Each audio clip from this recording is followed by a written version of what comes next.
This is Jocko Podcast number 406 with Echo Charles and me, Jocko Willink. Good evening, Echo. Good evening. Also joining us tonight is JP Dinnell. What's up, y'all? Good evening, JP.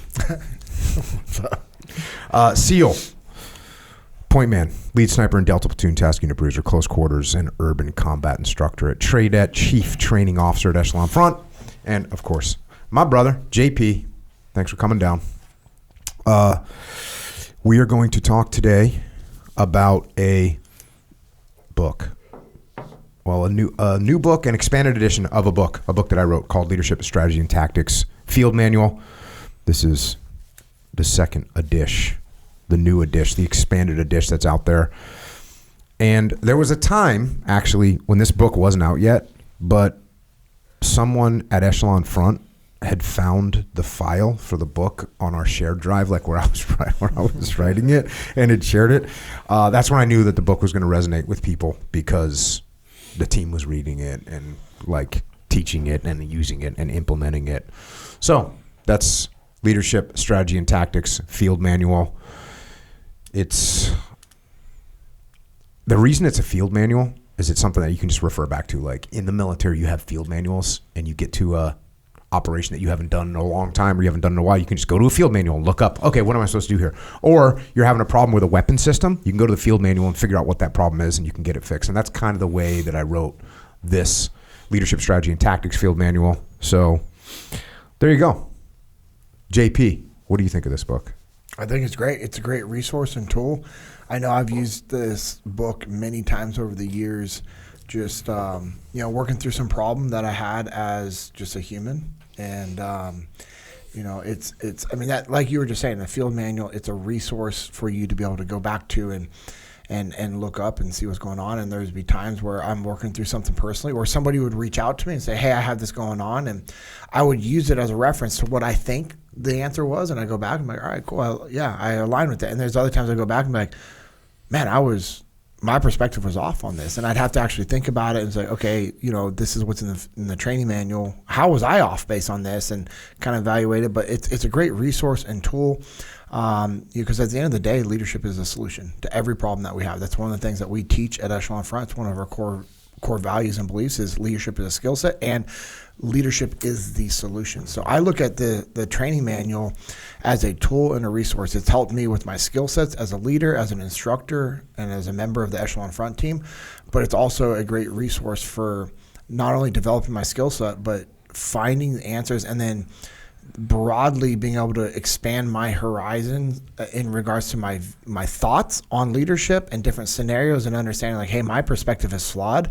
Let me look at this from a different perspective. And it's really helped, I would say, probably open up the way I look at things in life. And man, I can't tell you the amount of people I have referred to this book. I usually have a few of these on hand. I order 10 of them at a time from Amazon and just have in my house, and I give them to people. And I mean, we had a guy come and do some maintenance at our new house and some stuff, and just talked to him a little bit about some stuff, and went and grabbed the book, signed it, gave it to him. I said, hey, my boss wrote this book. This is going to help you. I mean, I give out this book regularly, and the reason why I give it out is because it has value, and I know it's going to provide value to somebody's life. No matter what they have going on in their life, they will be able to use the book. And I'm excited for this new expanded version. Yeah, that's awesome. And that's definitely the feedback that I get, is people like, yeah, this is what I have on my desk. This is what I have on my nightstand. This is what I keep in my locker.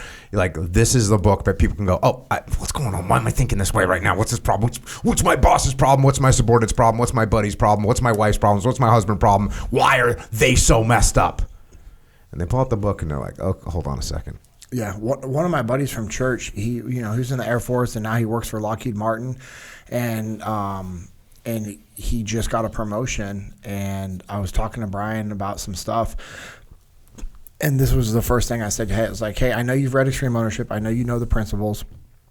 Have you read the field manual, Leadership, Strategy, and Tactics? He's like, no, not yet. I'm like, order the book right now.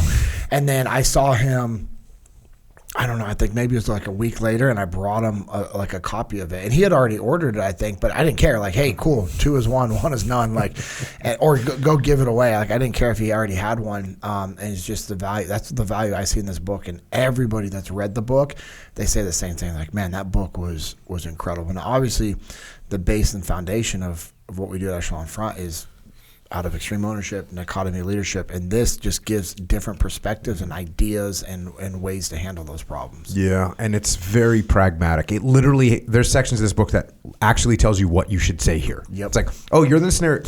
Don't say this, blah, blah, blah, blah. Mm-hmm. Say this, blah, blah, blah. Yeah. Like, to at least give you an example of, oh, yeah, you're talking this way. That's not good. You should do it this way. That's going to be better. Yeah. So it's very pragmatic and very implementable. Is that a word? Echo Charles, check with you. In Sure. Echo Charles' dictionary, Sure. we're a word. Yeah, we're a word. You know, that's why I get some leeway with your approval over there. So I appreciate it. Mm-hmm. Very implementable. The book. I mean, whether that's a word or not, I know I'm going to start using it. And you know who will correct us? Leif Babin. Oh, is he he'll know. coming hot? No, he'll know. I mean, well, you know, I grew up with a speech impediment, and sometimes I mix up my words and I'll make up words. And I have heard you make up words yes. before. The cool thing is, well, there's 2 things. Number one, I went to school and studied English in college, right? Yeah. The English language is made up of made up words. Yeah. There's words that just get developed out of whether it's convenience, like people blur 2 words together, or they're trying to describe something that really hasn't been in existence before, but they know what it means. So whenever you use some weird word that I know doesn't exist, everyone in the audience nods their head. Yes. Because they understand what you're talking about, Yep. even though this word has never been used before. Yep. And it's funny because sometimes I'll do it and I'll pause, or somebody will kind of look at me and I'll just stop and be like, that wasn't a real word, was it? And everyone, it's funny because of the position I'm on the stage and I'm speaking to them, like people feel like they need to like back me up on it. I'm like, no, it's okay. I make up words sometimes. It's a really cool gift to have when you speak for a living and everyone laughs. And I've had a few people go, well, hey, it's a real word now. It makes sense. Yep. But Leif and I were doing a workshop one time, and he pulls me aside on break. He's like, hey, you keep saying this. He goes, that's not an actual word. Did you remember what the word was?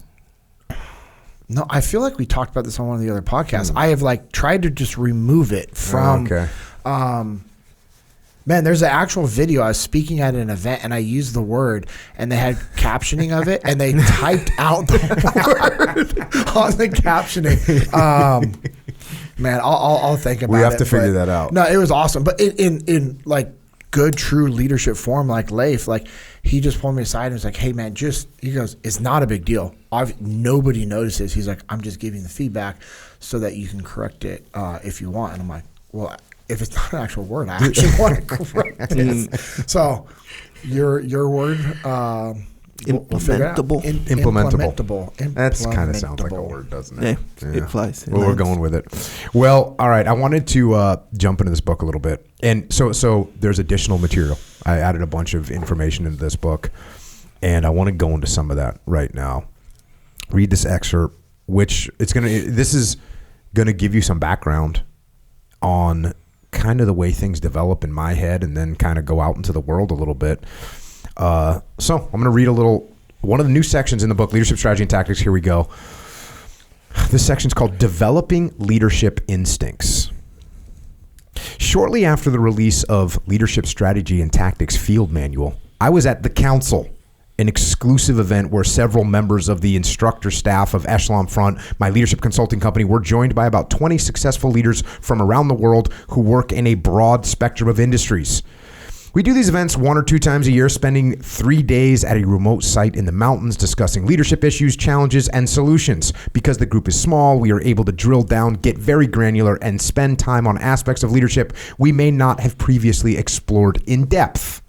The conversations are generally based around stories from our collective experiences. We explain specific situations we've been in, the problems we've faced, and how we've worked through them.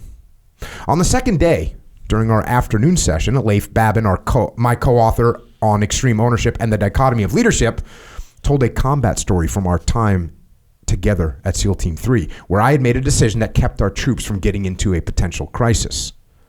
Soon after, Andrew Paul, another former SEAL Team 3 officer who is now a leadership instructor at Echelon Front, told a story where my decision allowed our SEALs to get out of a bad situation unscathed. Finally, Jamie Cochran, our chief operating officer at Echelon Front, recalled a business decision I had made that saved us a significant amount of money and simultaneously helped our client.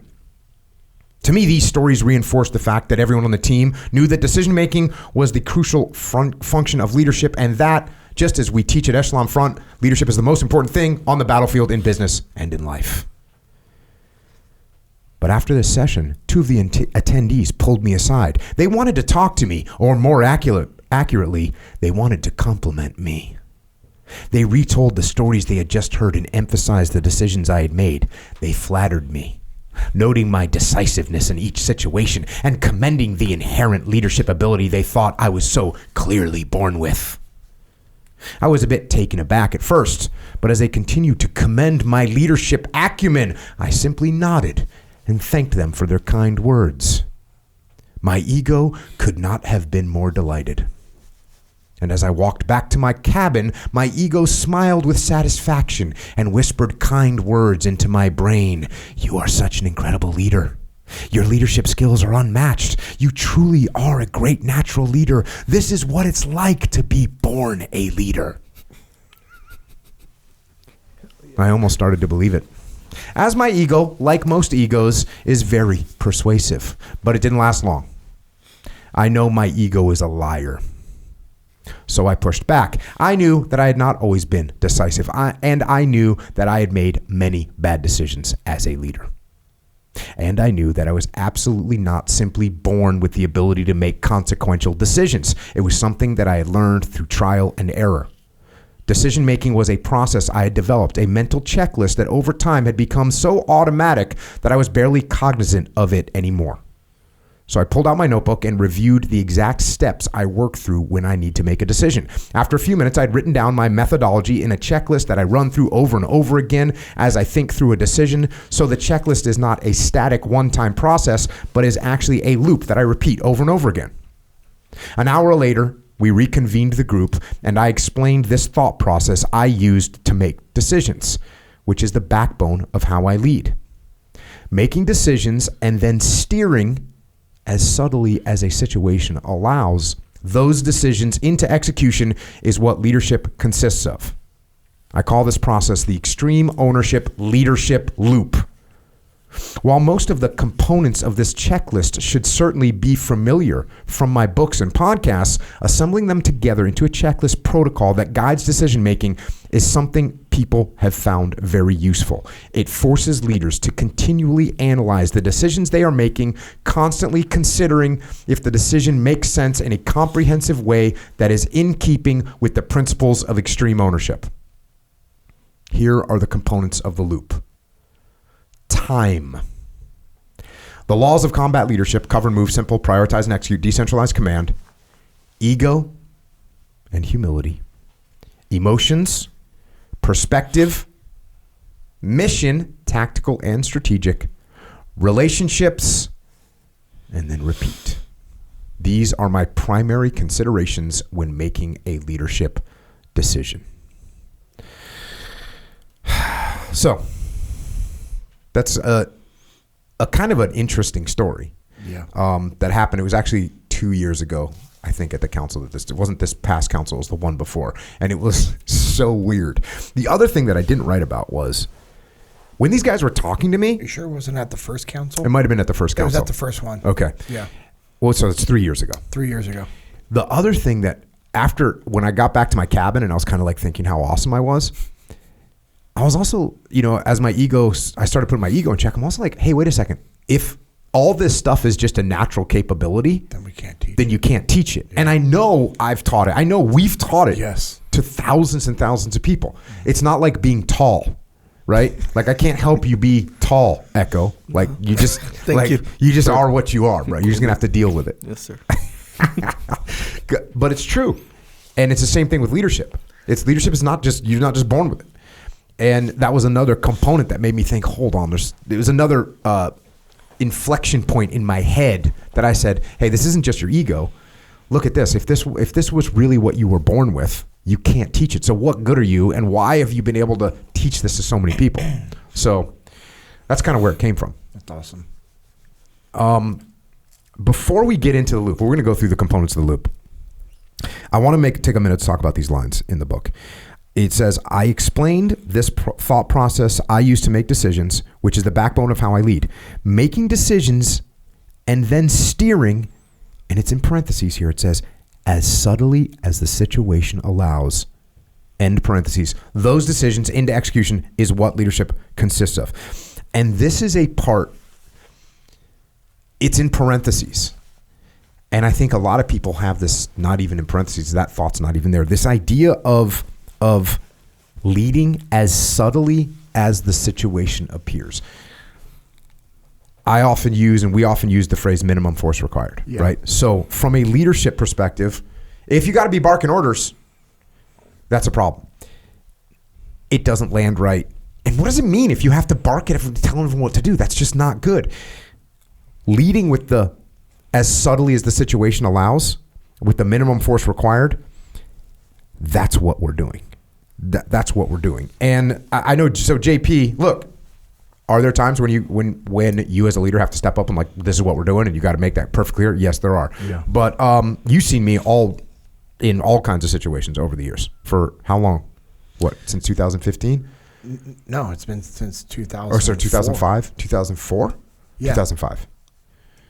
Because we didn't meet until 2005. Sorry, 2005. April. I was thinking the fourth month of the year. Okay. April. See my brain. Yes. Yeah. April of 2005 is when I first met you. That's when you came in to be our task unit commander. And so you've seen me through all that, and then at Trade It, and then at Echelon Front, and you've seen that this is what I do. You've seen me do things where I've had to be like, hey, everyone be quiet. This is what we're doing. You've seen that? Yeah.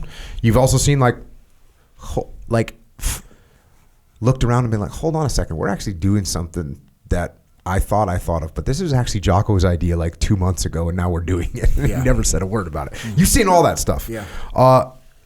As you've grown up, as you've gotten older, as you've been in more and more senior leadership positions, how have you developed more subtle leadership? How have you noticed it? What part does it play in your day-to-day life? For me, it's just it's the reminder that the indirect approach wins, and for me, seeing that from you, and then over the years seeing that from Leif and Seth and and then just especially with what we do at Echelon Front, you never said the indirect approach back when I was working for you in the teams. Like, you didn't use that verbiage. At least I don't remember us ever having a conversation or me hearing you talk about it. But you did it. Yep. And so it's one of those things where that's what you saw. So you're like, all right, cool, I should maybe try to emulate that. And I remember you did pull me aside, you and one of the other senior chiefs that was running training, and you're like, hey man, when you're like yelling and screaming at these guys, you're like, I get it. Like, I understand why you're mad and frustrated, but like, that doesn't work. That doesn't work at the level that it could work, and you also have to remember, like, these guys are your bros and these are your teammates. So how you talk to them, and for me, that was just like, oh, okay. Like, I don't need to be yelling and screaming at people, because what we look at because of movies and or like, coaches and teachers and people over the years, like, people think like the good leader is the guy that's sitting up front, or the gal that's sitting up front and like, hey, listen up, I'm in charge. And everyone's like, okay, cool, yep, Echo's in charge, and they're going to go run over there. But that's actually not what good leadership is. And what I've seen over the years, and I try to do, is the indirect approach and just asking questions and asking people what they're thinking and getting their insights and their opinions. And you can use questions to guide people to get where they need to be, to where they see the answer themselves, and they're like, oh yeah, this is how we should do it. And then when you've done that with me over the years, it's one of those things where it's now my idea and I'm going to have ownership over it. And, my wife and I, we do that with our kids, and it's like, hey, do you think, boom, boom, boom. And they're like, well, and it's like, okay, there's going to be a little bit of pushback, and that's fine. It's not because they're being defiant, but you're dealing with other humans, and they think their ideas are the good way to do it, and their ego's getting involved. And so you're just massaging that ego by saying, no, I'm not saying this is a horrible idea. Like, what are your thoughts if we did it this way? Or, hey, what about this? And then you slowly guide them towards that. And so the indirect approach always wins. And it's something that I've been trying to be more mindful of. Cody's really good at that. You know, all the guys and gals that we work at Echelon Front are good at implementing it and using it. And sometimes like it can be to the point where like Meg and I were doing an event the other day, and it was like this back and forth. And she goes, "Okay, we can do this for the next 40 minutes." She goes, "Let's, you know, what do you think about this?" And I'm like, "I like it. Let's go." And it was just, you know. Yeah, the kids thing, and I just got done with an event, and I ended up with some of the families actually from this group, and it was interesting because the kids were in the room. Kids probably between the ages of, let's call it 7 and maybe all the way up to like 20-year-old kids. So it was, and then the parents were in there, and they were asking me questions, and you know, I was telling them this. I said, listen, the more you empower your kids, the better human being you're making. Yeah. And you want your kids, look, I use the old, let your kids brush up against the guardrail as a failure. Yep. Oh, your kids want to stay up all night and play video games? Okay. Cool. You still have to get up in the morning. Mm-hmm. You still have to do your chores in the morning. Like, you can stay up all night if you want to, but that doesn't mean you get to sleep all day. That means you function as a human being. Treating your kids as adults. And look, I'm not getting crazy. Don't go extreme with this, but oh, your kids don't want to help clean up? Cool, they don't get to eat. Like, what is wrong with you? Like, no, well, first of all, your kids are not going to starve to death in one day. Yeah. And believe me, after they miss lunch because they didn't want to clean up, they'll be cleaning up for dinner and they'll get to eat. Yeah. But just setting up some consequences, some life consequences. And, hey, this is what's going on. Like, you know, your mom is not a slave that is here to just clean up after you. Yeah. And so you either help clean up or you don't get to eat. Mm-hmm. Okay, whatever. Okay, cool. Let's see how that works out for you. Those kids get hungry. Yeah. It's very rare. It's very rare that Amanda and I will actually have to tell our kids, hey, go to sleep now. Mm-hmm. Very rare. Most of the time it's like, hey, this is what time it is. Do you think it's time that we start getting ready for bed? And they're like, well, you know, and I'm like, hey, like this is when you have to get up. And they do the math and they'll be like, oh yeah, I need to go to bed. Yeah. Because there's been a few times like we're like, all right, cool, you want to stay up? Awesome. Yeah. You're still waking up the next day and like having to struggle throughout the day. And, you know, Amanda's really good at how she handles that because I'm gone all the time. And so she has to deal with this all the time without me. And the way Amanda does this indirect approach with our kids it's incredible. That's like the old trick with like, oh, your kid, you know, is smoking a cigarette. And so you make them smoke a whole pack of cigarettes and like crazy. Well, in buds for me, I didn't chew tobacco, and somebody brought chewing tobacco to San Clemente Island, which you weren't allowed to do. Yeah. Like, and they brought like a full month's supply for probably 2 or 3 people, and they got us out on the grinder, and they started making us do 8-count bodybuilders, and then the instructors put dip. Like packed our mouths full of chewing tobacco. And yeah, I was doing 8-count bodybuilders and I'd never done chewing tobacco. And it was absolutely freaking horrible and disgusting. I'd be puking my brains out. I didn't puke, but I never ever had the urge to do chewing tobacco again. That's an extreme example. But yeah, I know. I think Cody's dad made him do that. Like I think something along with a cigarette. He's like, all right, cool. Took the filter off and made him smoke like a full cigarette or a full pack without the filter. And he's like, bro, I was so sick.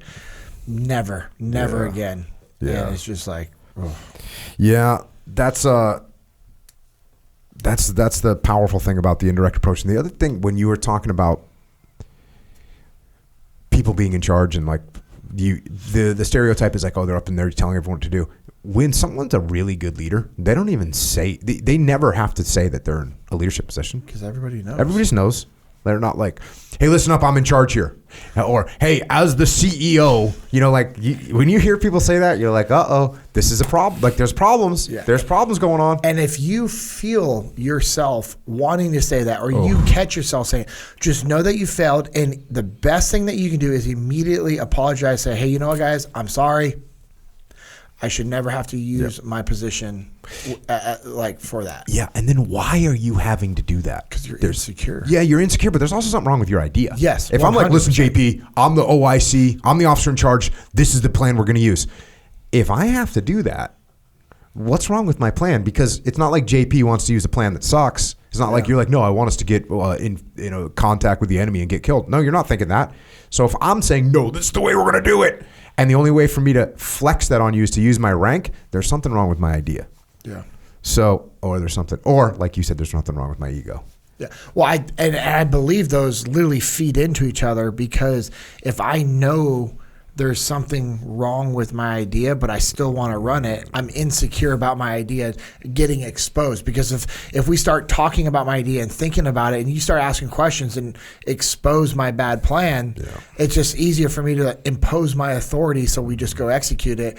And you're secretly hoping it works, and you're hoping your people are smart enough to adapt. And it's just, that's the horrible I mean, that's what's just, we talk about all the time, like your ego is, now our ego drives us for sure, but when you can't control and subordinate your ego, that's when bad things happen. It's a problem. Yes, it's a problem. A big problem. All right. I think that covers what I wanted to touch on there. All right, let's get into this, the leadership loop here, and starting off with this section, time.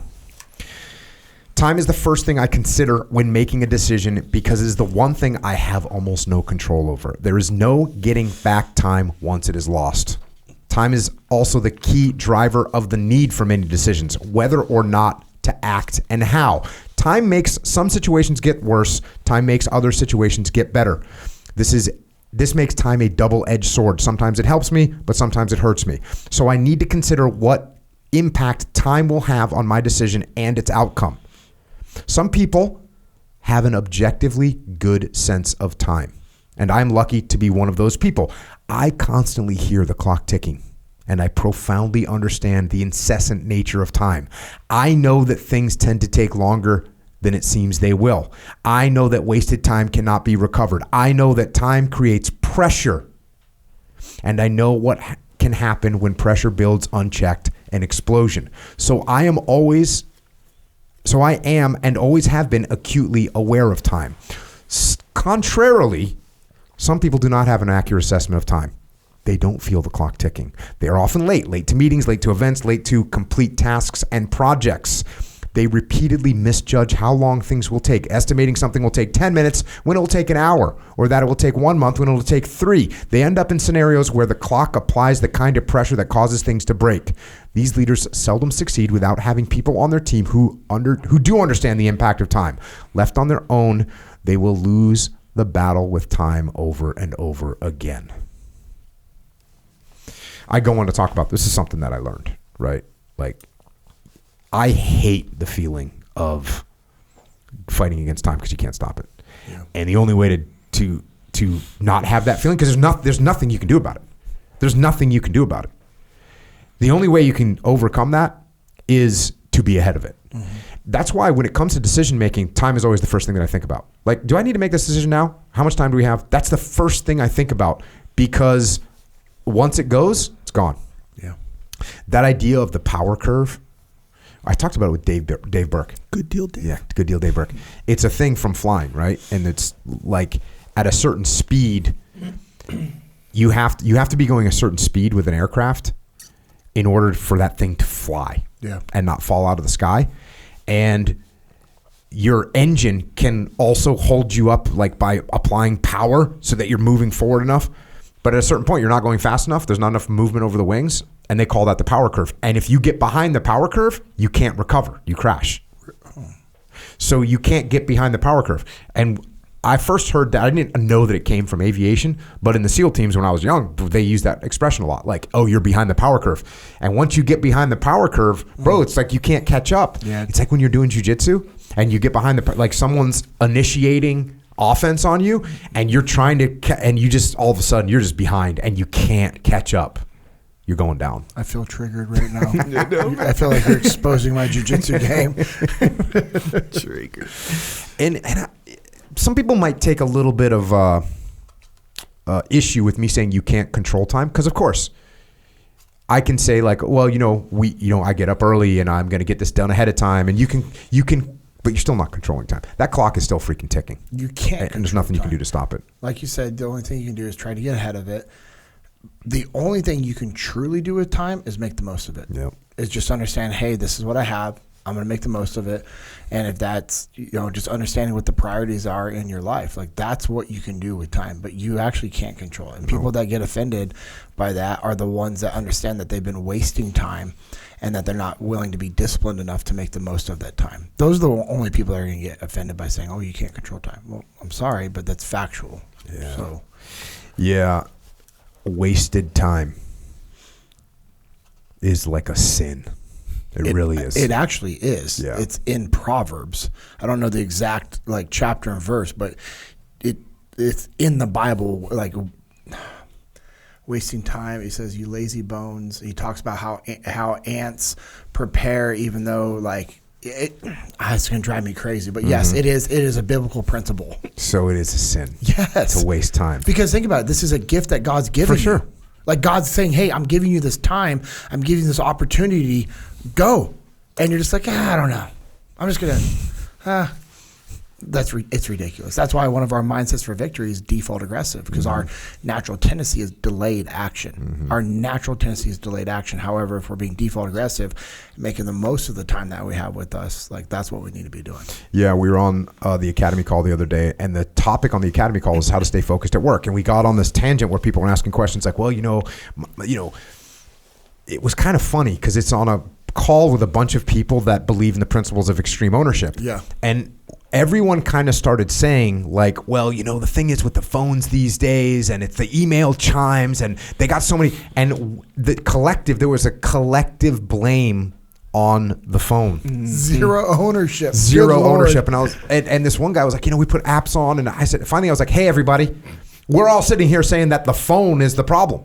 Not the phone's problem. It's your problem. It's my problem. It's our problem.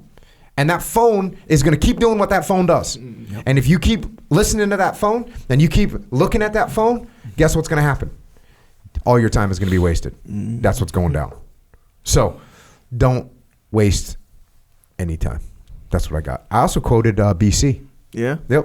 Okay. Do it, it'll be done. Do it, it'll be done. Because for me, one of the things that is for the way my personality is, if I have to do something tomorrow, like if something is due tomorrow, I have to get it done tonight. Like I won't, preparing for a podcast, if we're recording a podcast tomorrow in the afternoon, I can't go to sleep mentally until it's ready today. I just can't. There was another thing, right, that you brought, looming. Yeah, looming. I don't like looming Bro, things. I never forgot that.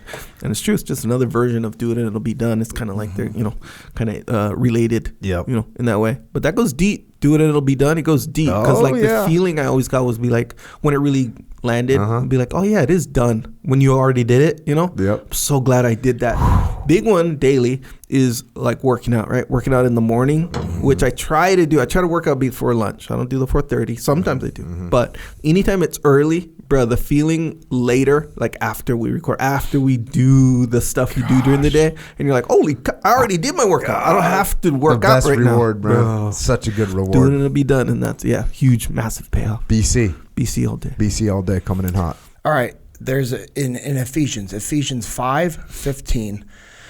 So be careful how you live. Don't live like fools, but like those who are wise. Verse 16, make the most of every opportunity in these evil days. Don't act thoughtlessly, but understand what the Lord wants you to do. Don't be drunk with wine, because that will ruin your life. Instead, be filled with the Holy Spirit, singing psalms and hymns and spiritual songs amongst yourself and making music to the Lord your hearts, and give thanks for everything to God, the Father, in the name of the Lord Jesus Christ.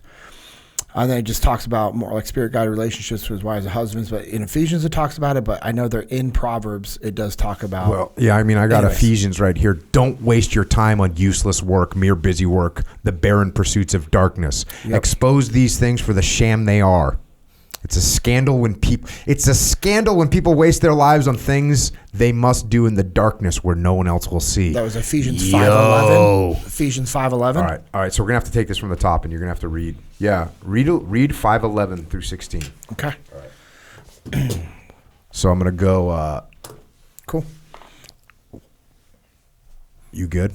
Yeah. You got it prepped? You can actually just say, here it is. Yeah, here it is. Ephesians. Hold on. All right. let's go on to the next one. But before, did you pull up that biblical quote? Let's hear it. So I'm going to find the one from Proverbs, but we found in Ephesians 5:11. Take no part in the worthless deeds of evil and darkness. Instead, expose them. It is shameful even to talk about the things that ungodly people do in secret, but their evil intentions will be exposed when the light shines on them. For the light makes everything visible. That is why it is said, awake, O sleeper, rise from the dead, and Christ will give you light. So be careful how you live. Don't live like fools, but like those who are wise. Make the most of every opportunity in these evil days. Don't act thoughtless, but understand what the Lord wants you to do. Here's a modern version of that. Imagine if you were being filmed and watched all the time, like what's the Jim Carrey movie? Dude, Truman Show. Yeah, or Truman Show, yeah, right? Yeah. Imagine if everything that you were doing, people were watching and judging. Like the show Big Brother. What made me think about that is if you're doing things in the darkness, right? The things you do in the darkness, the things that you don't want people to know you're doing. Yeah. It's probably wasting a bunch of time. Probably. Right? Yes. Look, some of it might just be downright freaking, you shouldn't be doing it, son. Right. Downright nefarious. I found it. Proverbs 6. Proverbs 6 is great, but here it is. Proverbs 6:6. Take a lesson from ants, you lazy bones. Learn from their ways and become wise. Though they have no prince or governor or ruler to make them work, they labor hard all summer, gathering food for the winter. But you lazy bones, how long will you sleep? When will you wake up? A little extra sleep, a little more slumber, a little folding of the hands to rest, then poverty will pounce on you like a bandit. Scarcity will attack you like an armed robber. What are worthless and wicked people like? They are constant liars, signaling their deceit with a wink of an eye, a nudge of the foot, or a wiggle of the finger. Their perverted hearts plot evil, and they constantly stir up trouble, but they will be destroyed suddenly, broken in an instant beyond all hope and healing. And then it just keeps going on. I mean, it's awesome. Like Proverbs is great. If you don't even know where to start in the Bible, just whatever day of the month it is, read that Proverbs. Today's the 29th. I'm going to read Proverbs 29 later today. So, that right there, they weren't playing around when they wrote that one. It starts off saying like, "Hey, you should work hard," and then it's saying you're perverted and evil. Like it goes straight down, right? And like this is where it's going. It's all factual because that's as humans, we're flawed. This is where it's going. All right, so don't waste time. When making a decision, going back to the book, when making a decision, consider time and ask yourself, how much time do I have? When is the deadline? Is there any way to buy more time? How does time impact the situation? What will happen when time runs out? There's, again, can I buy more time? Well, how do you do that? You just said you can't control time, but there's times where you can buy more time. You can push out a decision. You can make some small adjustments. You can hang on a little bit longer in the current situation. Like there's things you can do to buy more time, but you just have to be cognizant of it. All right. The next whole section is very familiar to those of us that study and live by the laws of combat leadership. The first one is cover and move. And I read about cover and move in here. Everyone knows what cover and move is now. But when I'm making a decision, I need to make sure that my decision is not going to leave any part or parts of any team unsupported. To leave teams unsupported is all but guaranteeing they will fail. Cover and move also ensures that the team comes first. If I am making a decision that only benefits me, I am clearly not covering the rest of my team. A good leader puts the team above themselves. The team comes first. That is the essence of cover and move. Making sure that your decision allows people and teams to support each other is critical for success. And this is one of those things that I think it was Leif was telling the story. He was listening. I was on a podcast with Jordan Peterson, and Leif was telling me he's listening to it, and I think Jordan asked me, like, what's a good SEAL? And he was kind of thinking, like, oh, what's Jocko going to say? And because we never really talked about, like, what makes a good SEAL. And finally I said, it's not the best shot. It's not the fastest, not the strongest.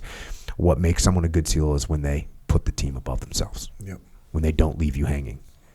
When they cover for you. Like, when they cover for the team. That's what makes a good SEAL. It's number one law of combat leadership.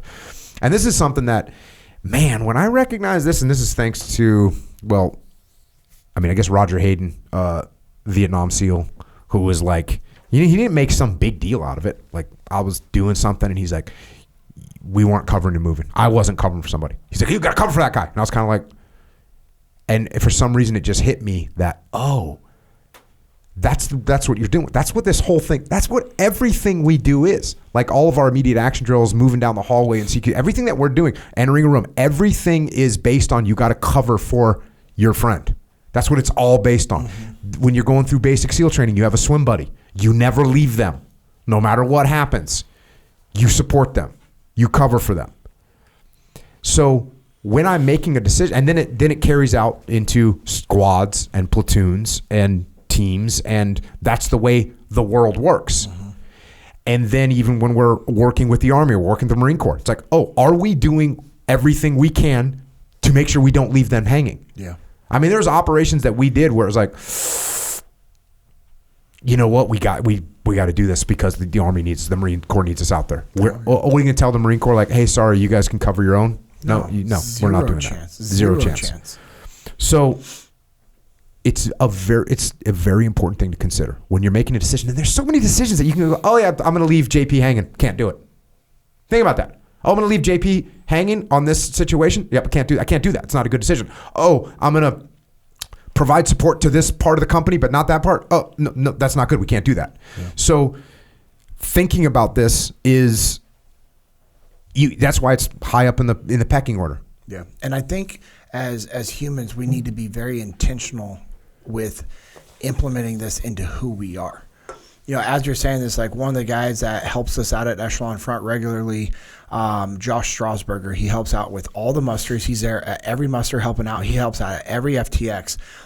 This is like, as you're saying that, I'm like, this is Josh. Now I have a lot of friends, a lot of people I could add to this list, but as you're saying, I'm like, this is Josh to his core. And it was just, as you're talking about this, as I'm listening and I'm thinking, he does what a lot of us as humans need to be more mindful of. He's very intentional about this principle about taking care of around all the people around us. The men's event that I went to, I've talked to you about it, called Pursuit. I've gone back and served, and Josh went through and he was serving, and part of that was he's like, hey, I'll pick up people along the way that need to get there, because he just, that's part of like some of these guys maybe not want to go last minute. It's like, but that if I'm picking you up, you're going to be ready. And so he was picking these guys up, and while he was driving, it was last winter when we had some pretty bad storms in Texas, he totaled his truck. Like a semi truck almost hit him. He went to move out of the way. It caught ice, spun out of control, totaled his truck. So he gets towed. He takes an Uber to get a minivan rental. He goes and gets a rental vehicle and still picks up everybody and shows up to the event, serves, gets everybody dropped off back home, and then is like, all right, I got to figure out what I got to do next. Like, you know how many people would have just been like, I'm done, man. Hey, I totaled my truck, Echo. I can't pick you up. And you would have been like, all right, man. Okay, cool. Is everything okay? But instead, he still got the job done. And I think if we as humans, now everything on this list, we need to be intentional about everything on the list. But if we're not one, obviously the time one is, I hope, very apparent. But if we miss cover and move, all these other things fall apart. And that's why you said it's the tactic that we use all of the time. Yep. All of the time. And I would have loved to have put cover, move, simple, prioritize next to Decentralized Command as number one. I would have loved to have done that. Yes. Here's the problem. You have to think about time first, because you might not have time. That's the most important thing that you got to handle right now. I might not have time to make a decision. I might have time to decide between what I'm going to do this or I'm going to do that. Yeah. So you have to think about time first. But immediately after that, it's like, am I providing support for the people around me? Yeah. And if I'm not doing that, this is probably not a good decision. Yep. There's probably an issue with this decision that I'm about to make. And if you move forward with that decision, you are wasting time. Yeah. Which is the limited resource that we don't have enough of. Yeah. So often, like when we were running Tradet, fire team ends up on their own. They're gonna die. Like, they're just gonna die. If they lose support, they're gonna die. It's in the business world too. Oh, we got this project going and we really can't support this element because they're doing this project that no one really cares about. Cool. You might as well just cut them off and just put them out of their misery. Because when people are alone or when a team's unsupported, they cannot be successful. So cover. cover so people can move. Going back to the book here. When making a decision, consider, cover, and move, and ask yourself, am I putting the team before myself? Are the teams able to support each other? So in a leadership position, you sometimes, like I might be saying, Echo, you do this, JP, you do that, but I'm putting you both in isolated areas. Mm-hmm. That's a mistake. If you look, it's not necessarily I can't cover for you, but maybe you can't cover for each other. So that's a problem. And then finally, is any person, team, or element being left alone? So there you go. Cover and move. Remember that. Next one is simple. The next check I am going to do when making a decision is for simplicity. Complexity is a killer on the battlefield in business and in any leadership situation, so I almost always want to choose the simplest course of action. And this really plays a huge role in the fact that when things go wrong and you have a complicated plan, it's going to be 10 times worse or 50 times worse or 1,000 times worse. You have to keep things simple. And if you're starting to veer into a complicated decision, well, there's going to be issues.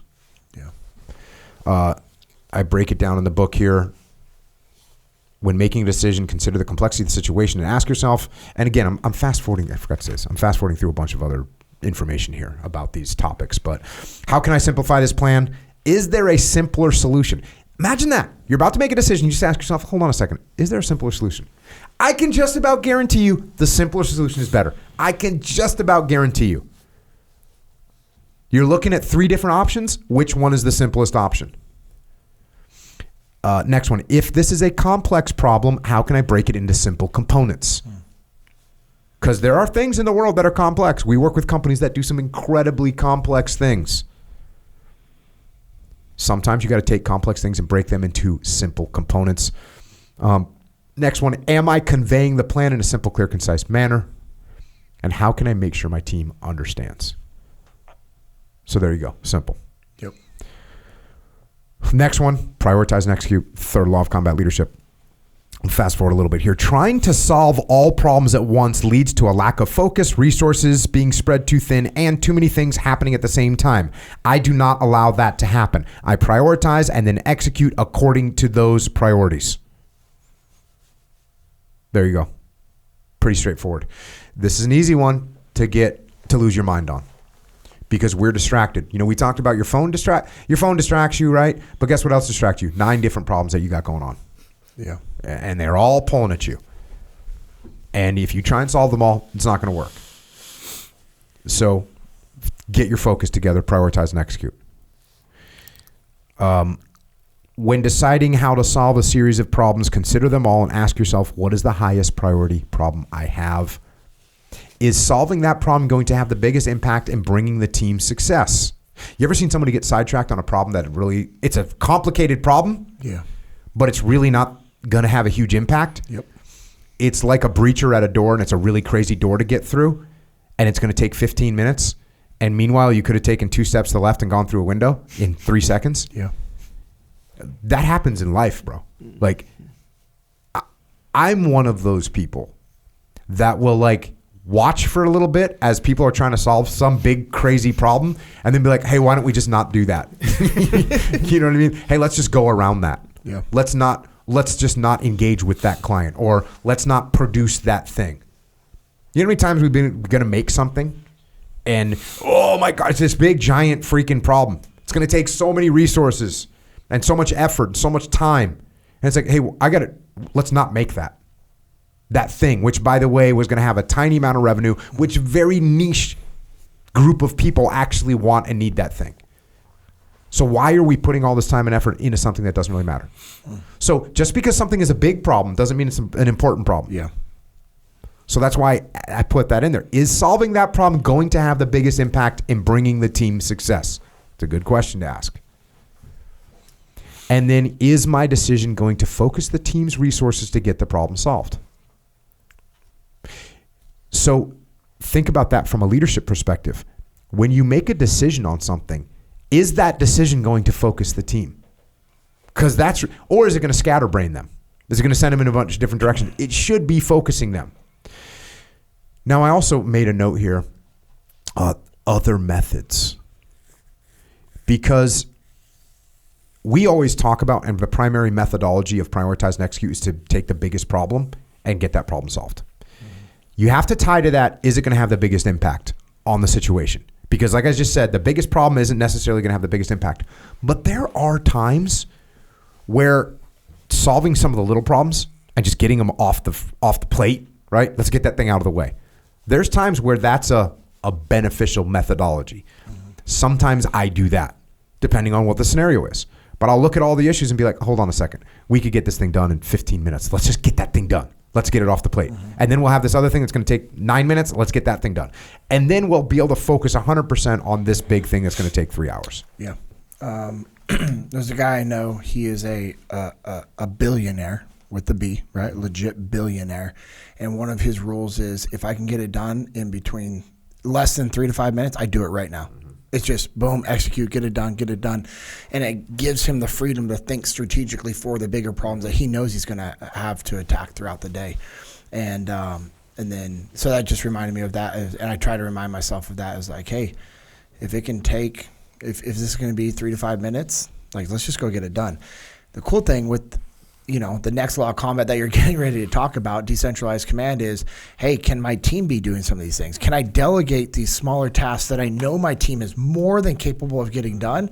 So that allows me to look at these bigger pictures more strategically, which feeds back into prioritize and execute of like, okay, hey, what's going to have the biggest impact to the overall accomplishment of the team, which feeds into cover move, because then if I'm taking care of my people are number one, then I know I have to get the job done. So yeah.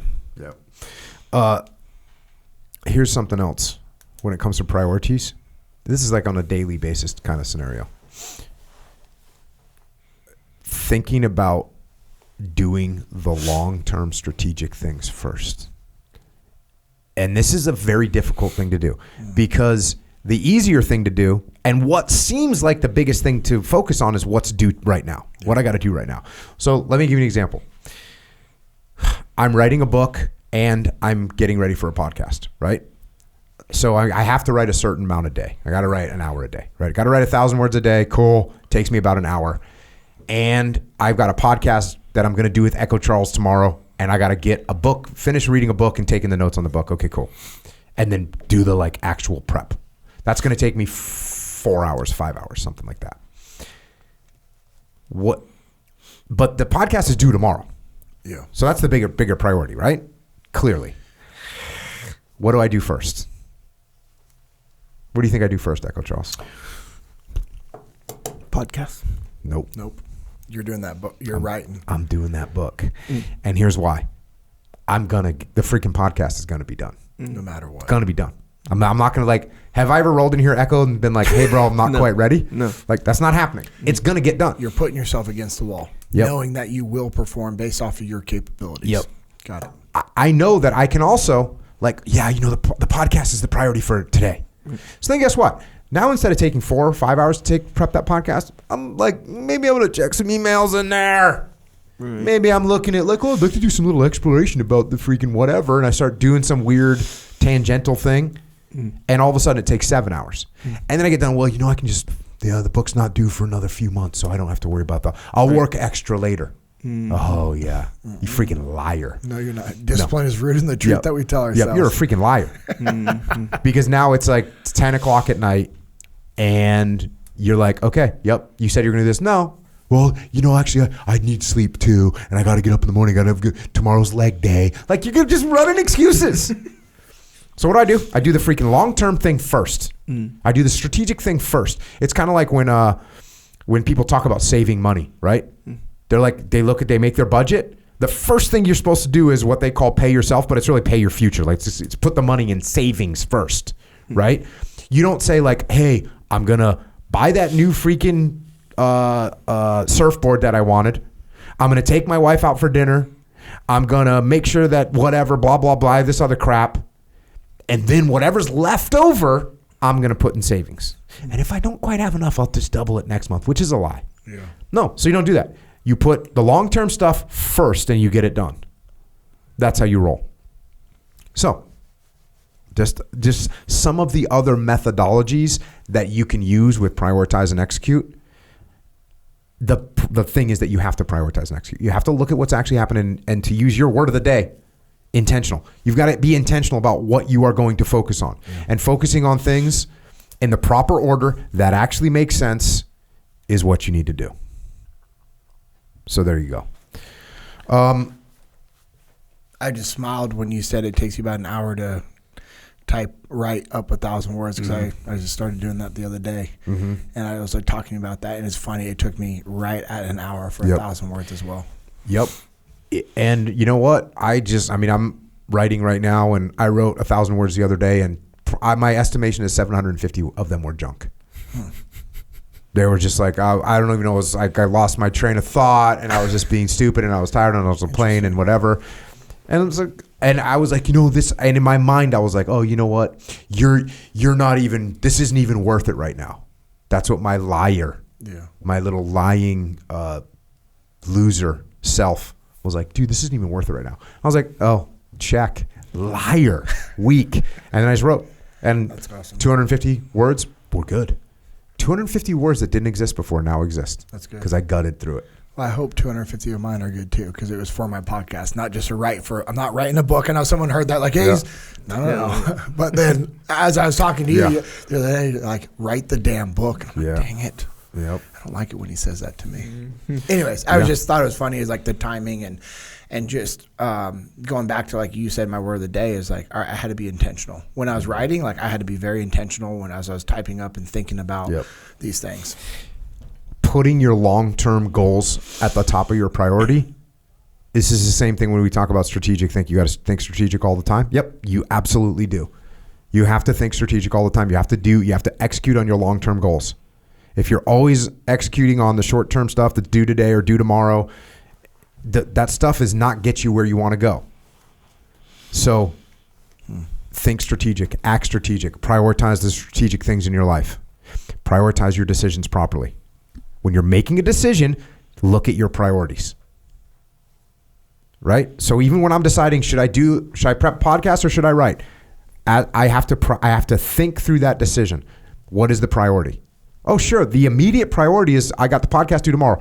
The long-term strategic goal is to complete this book, which needs to take hundreds of hours to do. So therefore, I need to prioritize the long-term goal, the strategic goal, and I do that first. That's decision making. That's why that's in this loop. Next one, decentralized command.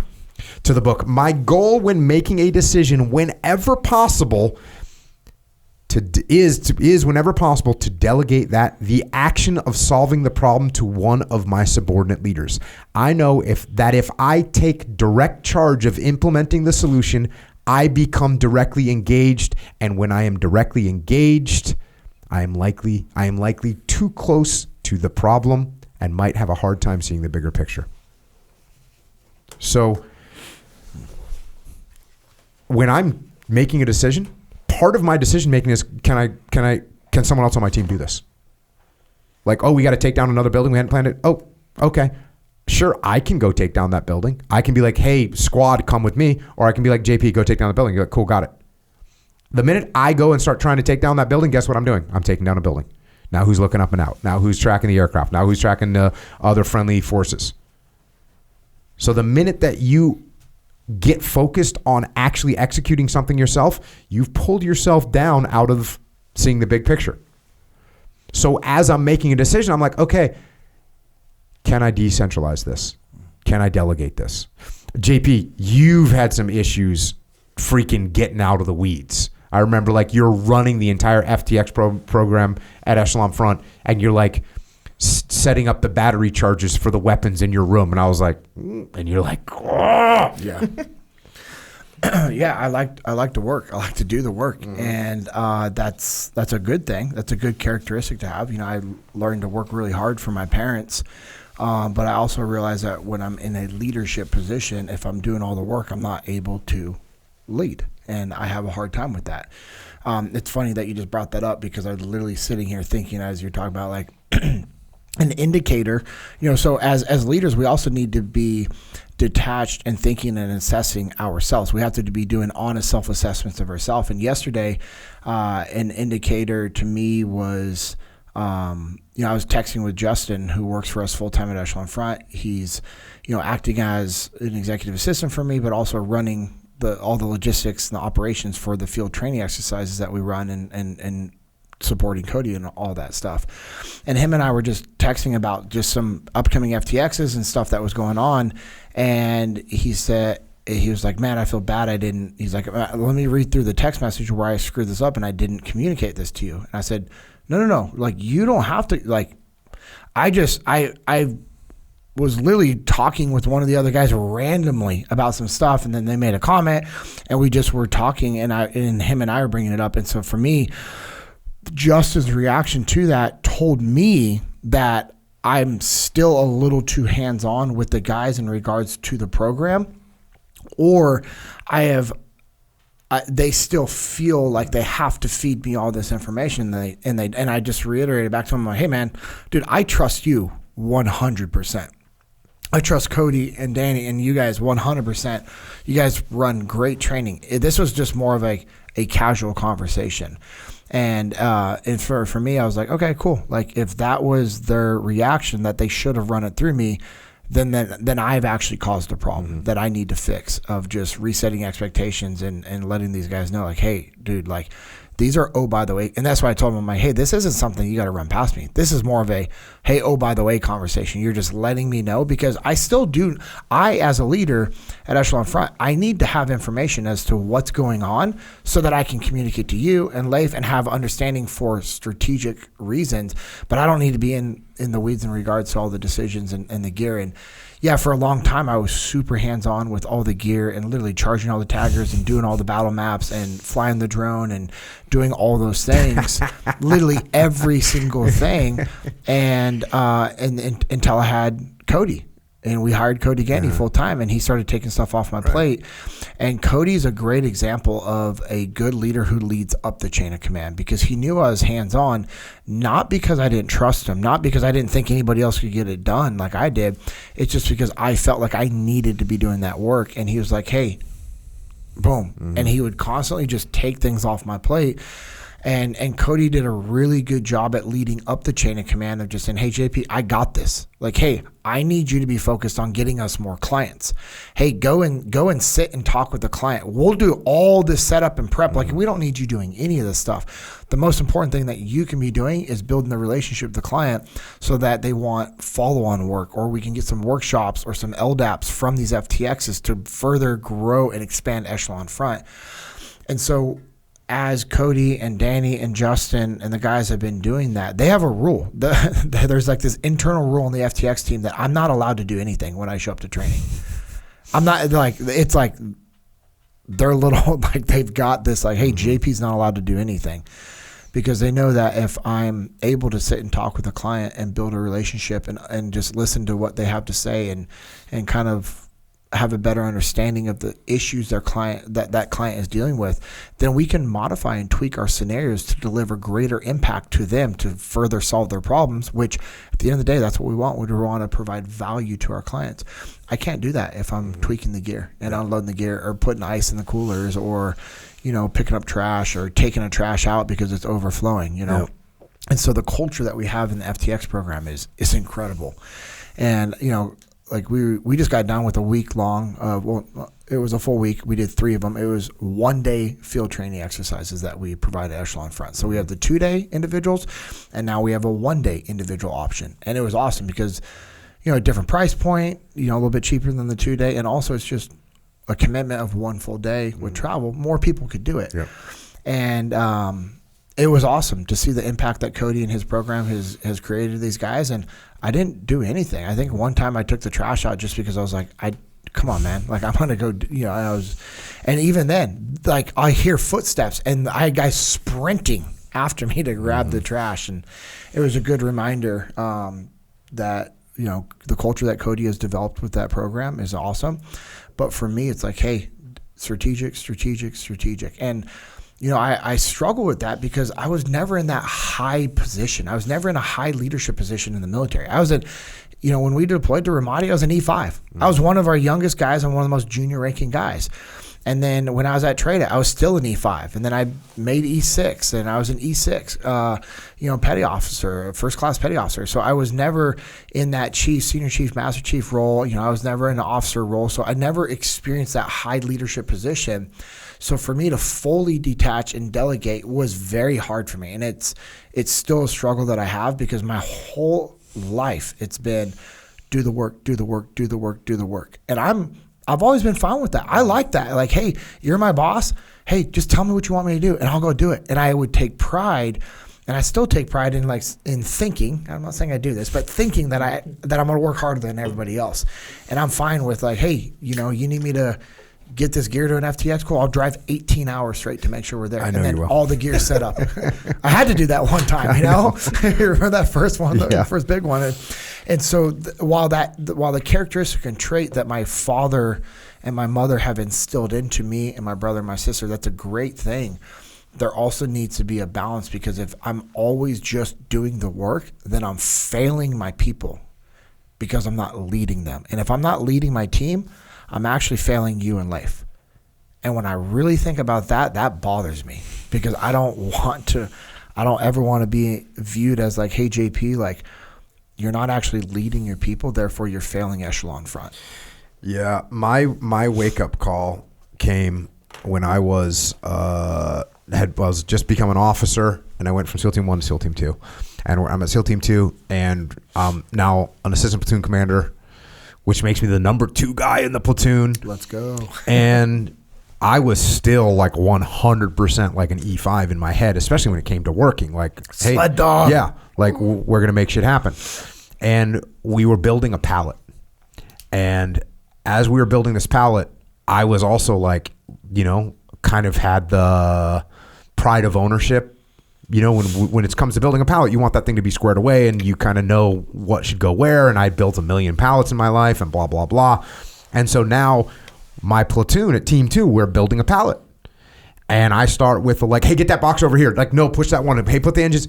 And all of a sudden, my LPO, who's a great dude, unfortunately he passed away, Scotty Neal, just a great guy to work with. And we had an awesome relationship. But he just walked over to me, and he was like, hey, sir, go ahead and let me do my job. Ooh. And I was like, I was 100%. I was like, check. And I shut my mouth, and I just did what he told me to do.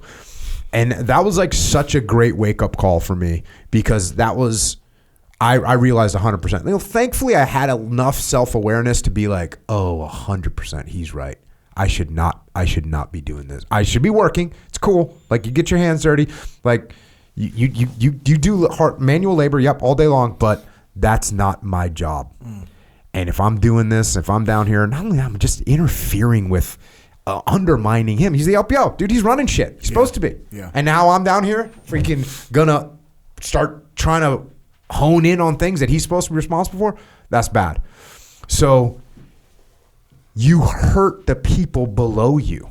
You talk about, you're letting me and Leif down. Never mind that. When you are micromanaging and you're getting the weeds, the people below you in the chain of command can't develop. Yeah. When we were in Task Unit Bruiser, Leif and I talk about this all the time. I could have directed every single planning thing, this is what we're doing. Mm-hmm. I had been doing this for 15 years at that point. Leif and Seth were 2 years deep in the teams. They didn't know shit, right? But if I would have done that, all I would have actually done would hinder their growth. Yeah. And they wouldn't have become freaking capable leaders, because I would have been doing it the whole time. Yeah. And so that's just terrible. So, and not only that, but what was I doing instead? Well, I was talking to our commanding officer, talking to the brigade commander, talking to the battalion commanders, developing those relationships, figuring out what the plans were, figuring out where we were going next, figuring out what the strategy was, doing things that I actually should be doing instead of looking down and focused on what's going on with the platoons. So this idea of decentralized command and putting it in your decision loop, if you don't think about it that way, most people are going to drag themselves back down into what they're used to, what they're comfortable with, and what they've been doing their whole life. Yeah.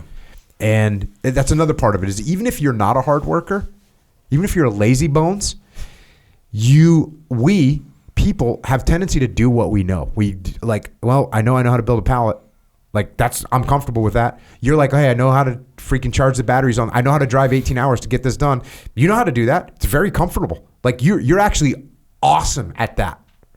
Think about that. You're awesome at getting all that stuff set up. And when that happened, that was like 5 years ago or whatever. It was a long time ago. Yeah, but even at that time, I was like, yo, JP's got all the battery packs and shit in his room, in his hotel room. He's charging everything. 45 minutes of sleep that night. Like, because I was doing everything. Yep. It was terrible. Yeah. But you let it happen because actually that was the one situation where I almost had to do most of it because it was our very first FTX. Yep. Nobody knew how to do anything. Yep. I barely knew how to do what I needed to do with the taggers because we just learned it. And you gave me the feedback on the next FTX. You're like, hey, you need to boom. And then Jamie Cochran also was like, hey, on this FTX, you don't need to be going and doing all this stuff. Like one of the time I went and ran and grabbed ice. Bro, what the heck was I thinking? Like we had a whole team of people that could go run to the gas station and grab ice. And also, it's important to remember that, like you just said, there's a lot of people that can go grab ice. Only you can work that new scenario that you want to put in that's developed for a client that you had spoken to on the phone that was having this issue. You're the only person that can do that. Well, there's one person that had talked to that client, that understood their issue and knew the scenarios that we had, the options for, and how we could adjust. There's only one person could do that, and that's you. Yeah. And here you are going to get ice or whatever. Pathetic. So don't let that happen, right? The FTXs, when you guys do the one-day FTXs, the individual FTXs, what's the protocol for that? What does that day look like? If I'm showing up for one day, what does it look before I come and when I get there? So so one day, the day before, we do a little check-in registration thing, and then we have some time allotted for like a brief like introduction class. So let me back it up. They sign up for it. They get emails sent to them, and they have videos that Cody did, and we're working on some more videos that Cody and I are going to do, where it's all the leadership principles that we teach at Echelon Front. So we don't have to do that class in the morning. It's like, hey, watch this video. They understand all the principles that we teach at Echelon Front. I believe we're working into where they'll also have access to some of the videos on a Stream Ownership Academy so they can get prepped on some of the courses, the free courses that we offer on the Academy. And then so they check in on Sunday. Let's say it's a Sunday night. They're checking in, do their registration, get their swag bag that we have set up for them, all their gear. And then we have about an hour and a half of like, hey, here's the weapon systems that we use, the gear, and just kind of just working through some stuff. And then in the morning, on the shuttle ride to it, which this was a forced detachment for Cody and I, we ride in with the client on the shuttle. So instead of us being there early like we normally were, like getting everything set up, dude, Justin, Danny, Cowie, Jesse, Josh, James, all those guys, they are more than capable, and they have everything set up. Justin and his guys have everything set up when we showed up. So Cody and I rode the shuttle in with them, and we literally just talked through these principles and these thoughts and got them ready for the day. And hey, here's the purpose of the training. And we arrived there at like 6:45-ish. We had breakfast out there for them, coffee, and then boom, 7 a.m. We're starting and we're kicking off the day. Give some brief classes on patrolling gear, prisoner handling, just some basic things. It's not focused on tactics. We're not teaching tactics. We don't really care about your tactics. You know, we have Jesse Rembert, who's a former Green Beret, who's a full-time Denver PD SWAT officer who takes time from work to come help, and he's teaching some of these classes. He literally looks like The Rock. He's like, I think he's bigger Jesse's than The Rock. Beast, dude. Oh, he's definitely bigger than The Rock. Yeah, absolutely bigger. And he's cooler and a than legitimate The Rock. badass. Like The Rock plays who Jesse really is in life. Think about that. The Rock would play who Jesse Rembert really is in life, which is incredible. So shout out to Denver SWAT. Those guys are insane what they have to deal with. So that would be another podcast to talk about. Like, for sure. I didn't know this year, him and his guys have been in 5 intense hostage situations. Damn. 5. I was talking to another police officer about that. They're like, like getting one of those in a career is like crazy. And this is 5 this year so far, and we're in September. So anyways, these are the guys that we bring out that are helping with the scenarios and teaching the classes, and then boom, right into runs. And we go until like 5:30, and we're getting 7-8 runs in a day. So everyone is in all different leadership positions. And it's cool because we explain to everybody like, hey, everybody's not going to be the officer in charge or the assistant officer in charge. And that's actually a good thing. That's by design, because the most impactful position, and we always refer back to, hey, you listen to Jocko's podcast, the squad leader makes a difference. Everybody will be a fire team leader and a squad leader. And that's that position in the training that is truly the hardest position, because you're leading up, you're leading down, and you're leading across. And that, for most humans, is their actual real life. Most people aren't that CEO position that literally all they have to do is, most people aren't in that role. Yeah. The people that come to our training are that squad leader, that fire team leader, that are trying to lead up the chain of command. They're trying to lead down the chain of command. They're trying to lead across the chain of command with their peers. So that's where the bulk of our people get those positions. And while we do have some CEOs and higher executives that come, it's really cool because their feedback is, man, now I know how my people feel. Mm-hmm.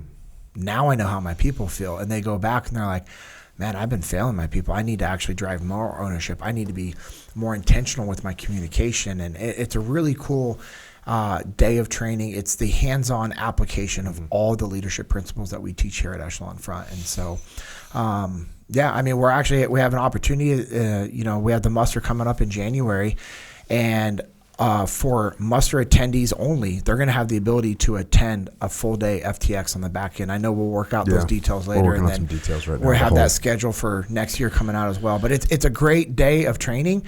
We'll also have the 2-day option, and we also do this with companies where we have a few clients that are now bringing us out to their companies to do a full day or 2 or 3 days of all this scenario-based leadership training to help ingrain the principles into the culture. To ingrain the culture of our principles and extreme ownership into their organization.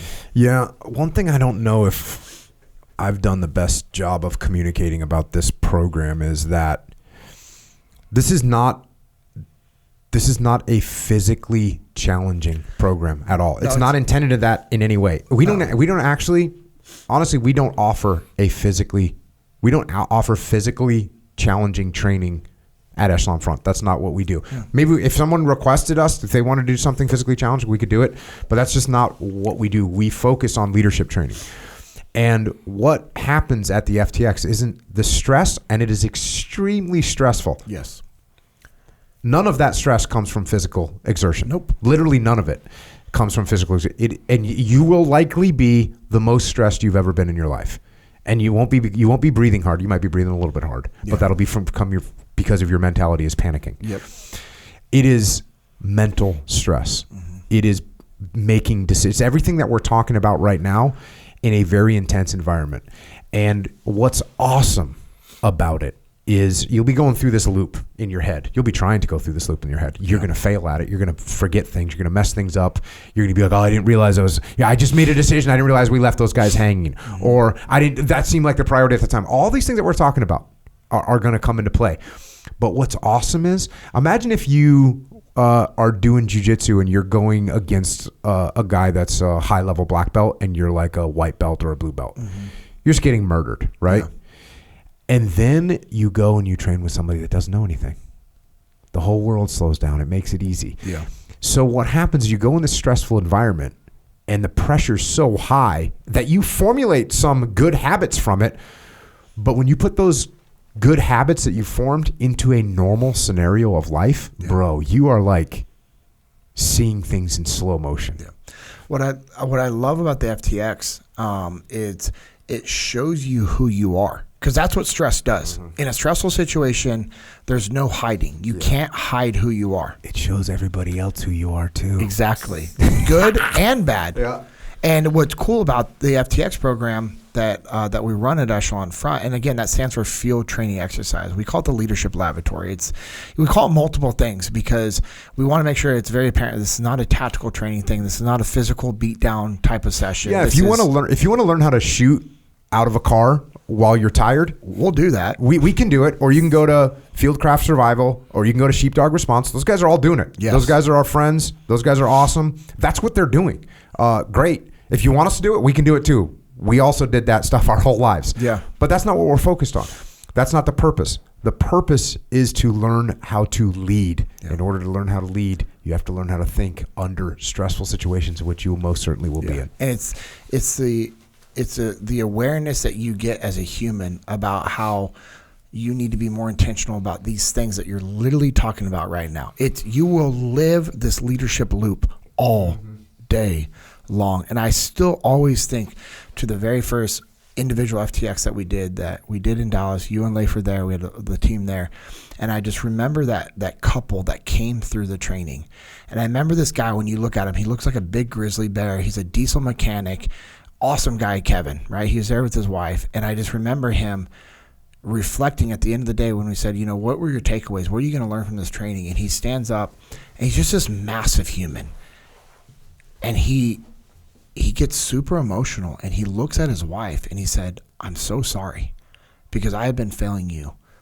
Or, he just goes into it. And for him, he had a lot of takeaways from the business, but for this guy, it was the understanding that how he had been failing his wife and his marriage and their family. And just to see that, I remember I was like, I couldn't look at you. I couldn't make eye contact with anybody because I was going to look. I'm an emotional person. You know that about me. But it was just this awesome, wow, this is an exposure to your strengths and weaknesses. Mm-hmm. And like anything in life, you have the choice. You have the choice to take that information on board. Knowledge is not power. The application of knowledge is power. That's what can make you a great leader. You can have all the knowledge in the world. It doesn't make you a good leader. It's when you decide to apply these principles, when you decide to apply this leadership loop, when you read leadership strategy and tactics and you have that knowledge and then you apply it, that's what makes you a good leader. Mm-hmm. That's what makes you to have the power to help and to serve the people around you. Yep. There's not physical stress, but there is screaming. Mostly from the people that are attending, not from the instructors. The people, you start screaming at each other. There's explosions. There's smoke. There's gunfire. There's mayhem. It is absolutely. It happens, and we've had all kinds of. There's a couple guys, 2 guys. We were running an FTX program, and I was watching these 2 guys, and they were totally professional, totally cool. And I finally started talking to them, and it turns out they're from a very high level, the highest level special operations in their country. Yeah. And they had traveled here to do this FTX. And I was like, oh, cool. And of course they also made mistakes and learned. For sure. But I could tell, I was like, these guys have been in, and they'd served a lot of time fighting in Afghanistan. So, but even those guys had a litany of lessons learned. Yep. So yeah, it is stressful. It's not physical stress. It's mental stress. And it will absolutely make the rest of your leadership life, it'll seem like things are moving in slow motion. You'll be able to make decisions much clearer, much more efficiently. And if you bring a team with you, or if you have us run this at your company, you're just going to get that times however many people you put through. Yeah. And you're also going to get some of that bonding, right? Yeah. You go through stressful situations together with a team, you become closer as a team. You start to learn about each other. You start to know each other better. Your trust increases. So that's the FTX program. That's Decentralized Command. And continuing on with the book here, I said, when making a decision, consider Decentralized Command and ask yourself, should I be the one executing granular tasks, or should I be leading from an elevated position? That's a really good question to ask yourself. Can I delegate the action connected with this decision? Will this decision allow me to detach and look up and out instead of down and in? Straight up. Man, these principles, they're functional. Next one, ego/humility. One of the most disruptive aspects of our lives and our decision-making process is ego. We might think that the ego is not strong enough to actually cause any problems. That is wrong. Each one of us has an incredibly powerful ego that can certainly impact decisions. In fact, there are countless military examples throughout history where ego drove leaders to make decisions that cost people their lives and, in some cases, cost the leaders their own lives. So if ego can lead to a decision maker's getting their troops and themselves killed, it can certainly lead to bad decisions in less consequential environments. So people make decisions that they stick to because of their ego, and they destroy their business. They destroy their family. They destroy their troops. That actually happens all the time. It's crazy to think about. It's crazy to think about. That's why I bring up people like, well, I wouldn't let my ego make. Oh, yeah, okay. Okay, pal.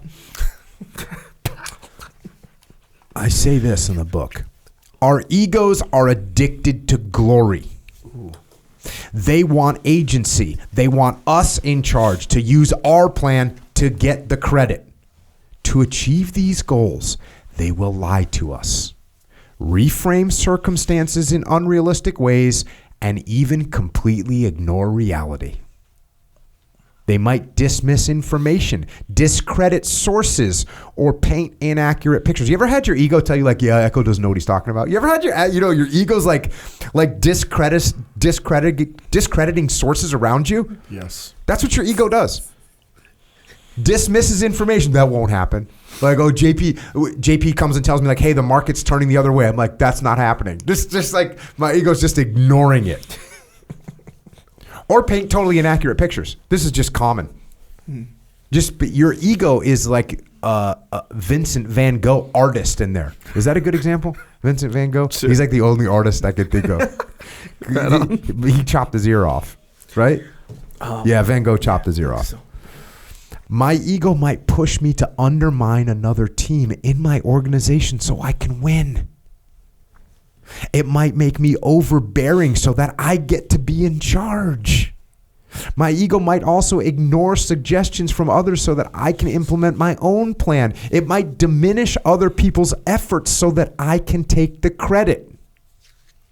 Man, that ego's an evil, evil thing. The ego is also, this is an interesting perspective. The ego is also driven by short-term gratification. It wants to look good now, not sometime in the distant future. This means that, like any addict, ego can be very challenging to reason with and is not reliable help for maneuvering through nuances. It's weird. I never really thought about that until I was writing this book, is that your ego is like a short-term, immediate gratification thing. It's like an addict. It's addicted to glory. That's what I wrote. It's addicted to glory. It's like, dude, you need to be like getting this credit right now. Mm-hmm. You need full gratification right now. That's the way that thing works. And then I say, to keep your ego in check while making decisions, ask yourself, what role is my ego playing in this decision? Is my ego in check? What is the root of my thought process? I actually, that question, what is the root of my thought process? I put that in there because that's like a double tap. The first one is what role is my ego playing in this decision? I'm like, well, my ego's playing no role. Because you just lied to yourself. So I had to ask another question. Be like, what's the root of your thought process? Because you got to start thinking like, well, it's not my ego. So what's the root? And you start thinking, wait a second. You have to like double confirm that it's not your ego in there. Here's one. Why am I having a hard time agreeing with other people? Isn't that interesting? Because if JP and I work at the same business, we have the same company, we have the same goals, we both want to take care of our client, we want to take care of our team, and we want to be a profitable organization so we can stay in business, why are we having a hard time agreeing on something? Why can't I agree with JP? It's just a good question to ask yourself. Mm-hmm. Because does JP want the money to the organization to lose money? Nope, he doesn't want that. Does he not want to take care of our team? Nope, he doesn't want that. Does he not want to take care of our clients? Nope, he doesn't want that. So why can't I agree with him on something? Could it be? Could it be? What'd you do for ego control? What did I do or do I do? What do you do? Just that reminder of what you're talking about. I mean, this book has helped me. I mean, and obviously working for you and Leif for, what's crazy is this. So this will come out next Wednesday, which will be the month of October. It's been 7 years. At the end of October, I believe it was 20th and 21st was the first muster that you guys did. That was 7 years ago. Right on. So just just working for you guys and being in this environment has been just a good reminder. And, I mean, I have on my wrist tattooed, "This too shall pass," as a reminder of like, hey, when times are bad, like, it's all right, keep your head up, they'll get better. But also when times are good, remain humble.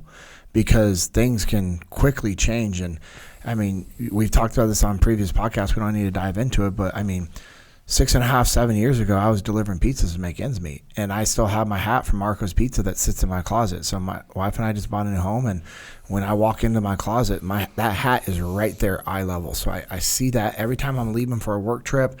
I see that. When I come home from a work trip, I see that. When I'm home, I see it every single day. It's just a good reminder that. Are you going to get a Marco's Pizza tattoo? No, I'm not going to get a Marco's Pizza tattoo. But yeah, it was just, for me, it's just like putting things, as a reminder. I mean, like the names that I have engraved on this bracelet, that's a good reminder to stay humble, because it's a reminder of that time is fleeting. And so I put little things in my life as reminders. But for me, doing hard things that are going to humble me, like a hard workout where you're just like, okay, I'm actually not in that good of shape. I'm not that strong. I'm not that good at jiu-jitsu. I'm not, just having the ability to do hard things that remind me, because fatigue makes cowards of us all. And when we're tired and exhausted, we do stupid things. And, fatigue makes cowards of us all is a good reminder to me of like, hey, if I'm not taking care of myself and taking care of my team and taking care of my family, like I'm going to do stupid things. And I've done a lot of stupid things over the years. And I think me being able to be detached and look and assess and humble and transparent and share my lessons with people, like when I'm on this podcast, like I don't know, like I think I'm pretty transparent, and just I don't have a problem like sharing, the mistakes I've made. And that's why I started my own podcast, like it came out today, and it's, just to share like the lessons that I've learned in my life, like growing up and in the SEAL teams and working for you and Leif, and like what I've learned from other people is like, and to also share the mistakes that I've made. And I think for me, when I share the mistakes that I've made with others to try to help them learn those lessons and to talk through those things, it reminds me of just what I did that allowed me to make those mistakes so that I don't make them again. And the awesome part would be to where if somebody that I'm sharing these lessons with, whether it's through Echelon Front or me being on your podcast or somebody listening to my podcast or another podcast that I'm a part of, like if they can hear these stories and say, hey, you know what? JP made this mistake in his marriage because he violated every law of combat. He allowed complacency to creep in, and his wife served him divorce papers because he stopped doing the things that he was doing initially in that marriage. Like if somebody can hear that story and go, man, when's the last time I took my wife out on a date? When's the last time I told my wife, thank you for everything that you do for our family? And I know I'm gone a lot, and I know that because of you doing all these things, it allows me to do these things. If somebody can go do that and it saves their marriage, it's worth it. If somebody can listen to you and I talking about, time is fleeting, and they realize, you know what? I need to be more intentional with my time when I'm at home with my kids, and that allows them to create a core memory that their kids like hold on to, it's worth it. If somebody can go back to their team and say, hey, you know what? I'm sorry. I've been way too hands-on. I've been in the weeds, and it's actually taken away from me being able to lead you guys. And I trust you guys. And you know what? Here's what I'm going to do moving forward. Boom, boom, boom. And then they can implement something that allows them to be more detached, allows them to drive more ownership to their people. Then cool, it's worth it. So for me, it's just sharing. Mm-hmm. It's just being open and transparent and just sharing the mistakes that I've made and trying to just help provide value to other people. And because I also remember, man, life is humbling. I mean, I've been where like we had 17 cents in our bank account. I've been where I've had my bank account negative. And you sent me an image the other day, and I think your balance was zero. It was zero. Like, I don't even know how you get a bank account to zero. It's when you spend all your money. Yeah. Yeah.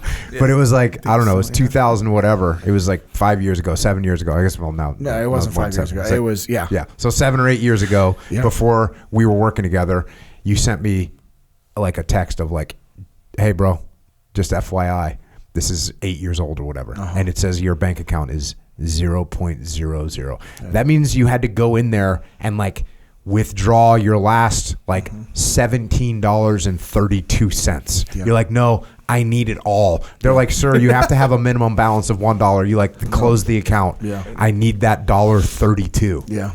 So That's a lot different than where you are now with a brand new freaking awesome house. And when I think about ego, okay, this is Echo Charles. Yes. Star Wars. Fan? I get down with some Star Wars, yeah, for sure. Okay. I love that response. And I don't know if this is like a main theory of it, but you know how I think Yoda, hell yeah. Yoda says there's a disturbance in the Force, or maybe Obi-Wan Kenobi says that. I think so, yeah. There's a disturbance in the Force. Yeah. For me, like when I feel there's something like doesn't feel right, like there's some kind of disturbance in the Force. Oh, like in you mean? I'm something's frustrating me or something. Like there's some disturbance in the Force, right? That immediately is like, I just need to go, okay, yep, well, let's go find this because I know what it is. Yeah. The disturbances in the Force isn't some other problem, because all other problems I can handle, right? Yeah. What's going on? Oh, there's a problem with this, there's a problem with that. Okay, cool. The only thing that causes the disturbance in the Force is, your ego's involved here. This is your ego talking to you. Yeah, and one of the things I've learned from you over the years in your podcast and working for you and Leif and Dave, I don't remember who said it and how it was said, but I started, and you were just talking about this in the book, is not that if it's driven by my ego, because factual 100%, my ego is in play for everything that I do in my life. But how is my ego driving this response? That's something I've been trying to be more mindful of, because I have to recognize, and I know we've talked about this before on this podcast and on Extreme Ownership Academy sessions that we do, is my perspective is flawed. I know that because it's only my perspective. And so I have to be mindful that my ego is coming into play, and my ego is like, I got to be careful, because that ego is going to lie to me. Oh, yeah. And, I have to understand that my perspective is flawed, and then just assess and say, okay, how is my ego driving my response? And I have to detach from my emotions. That's why detachment is a superpower and allows me to pull back and go and get different perspectives to see the big picture, so that I can try to respond with all that information instead of just one little bit. Oddly enough, the next section and the next topic on the leadership loop is emotions. And I write this: emotions such as anger, frustration, sadness, and joy can all impact our ability to lead and make good decisions. Ego, as you just pointed out, is often the driver of our emotions, especially our negative emotions. When our egos are offended, we get angry. When our egos are impatient, we get frustrated. When our egos feel lost, we get sad. Isn't that interesting? Yeah. So often those things, those negative, my immediate check on negative emotions is ego. I'm like 100%. I'm feeling negative about something. I'm feeling frustrated. I'm feeling impatient. I'm feeling angry. I'm immediately like, this is an ego. That's the first check I'm going to make. And there's a 99% chance that cause of that emotion, that negative emotion, is ego. 99% chance. 1% it's like, some freaking guy hit my car, in the parking lot, and I'm frustrated because now I got to go get his insurance. This is a whole thing. It's just going to be a pain. Yeah. I just don't like any of it, right? Just inconvenience. I don't like inconvenience. It's one of those things where I'm like, so when something gets thrown at me, like now think of all the stuff that just got added into your day, into your life. When someone hits you in the parking lot, and now your front quarter panel's all bent up.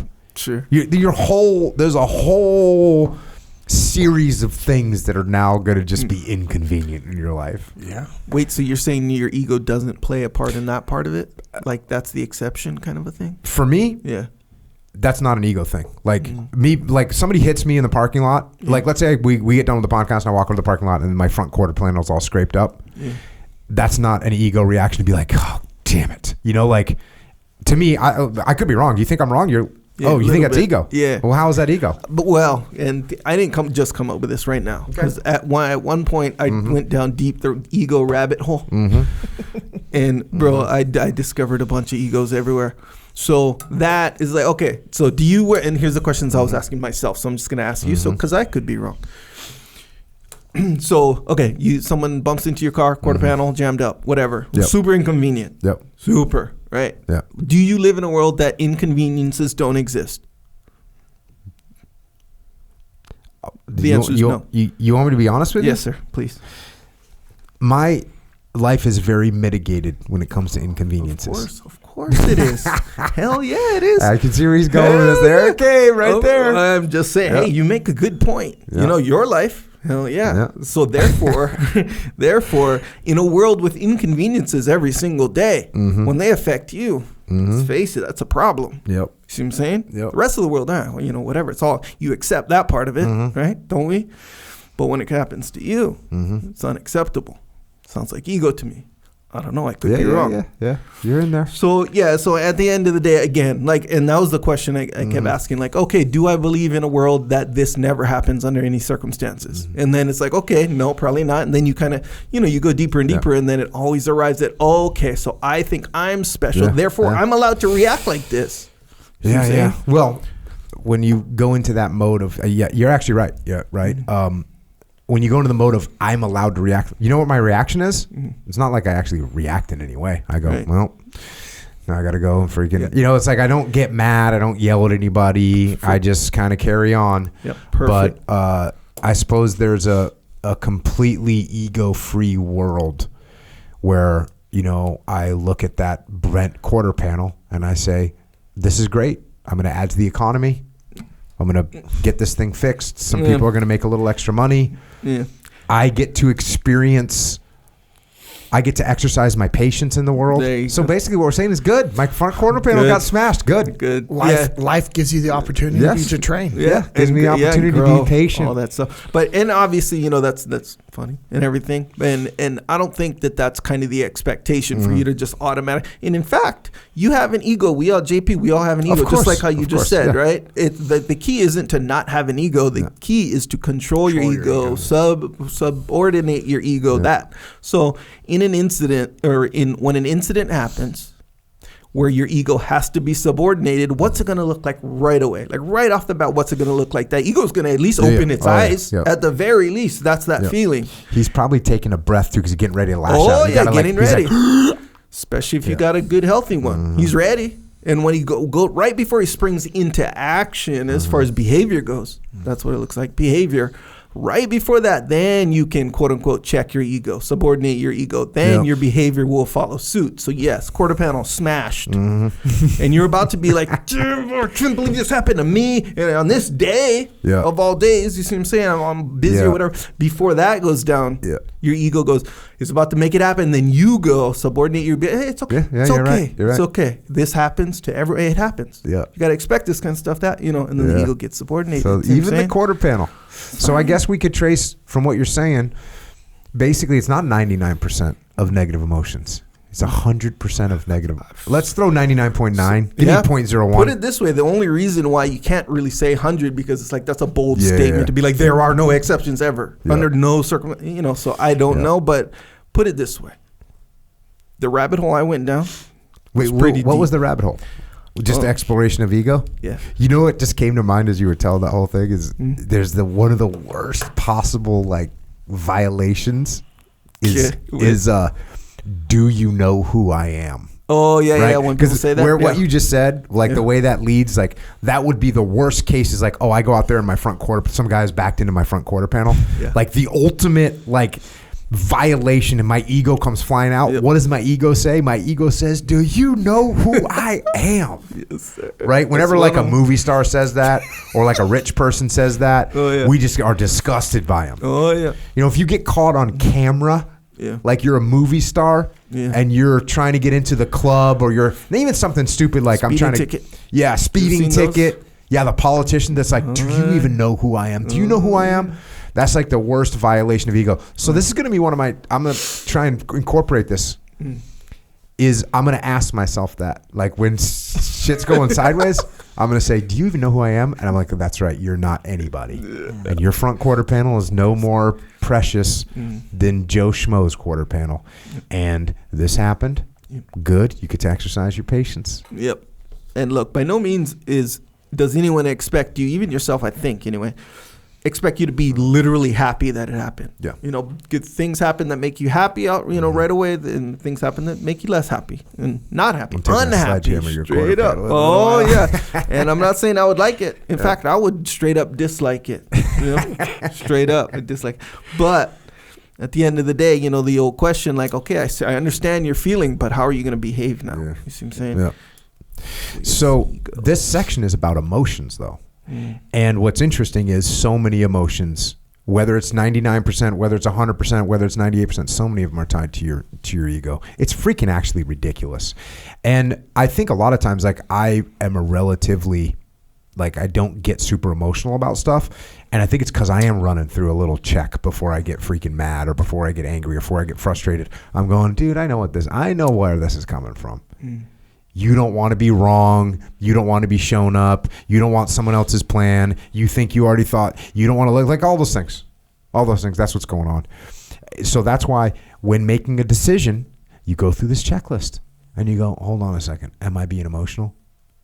I added joy into this because, you know, people make dumb decisions when they're happy, right? Yeah. Like, I've made dumb decisions where I was super happy and stoked and like, yeah, let's go ahead and buy that thing. Because you're happy. Yeah.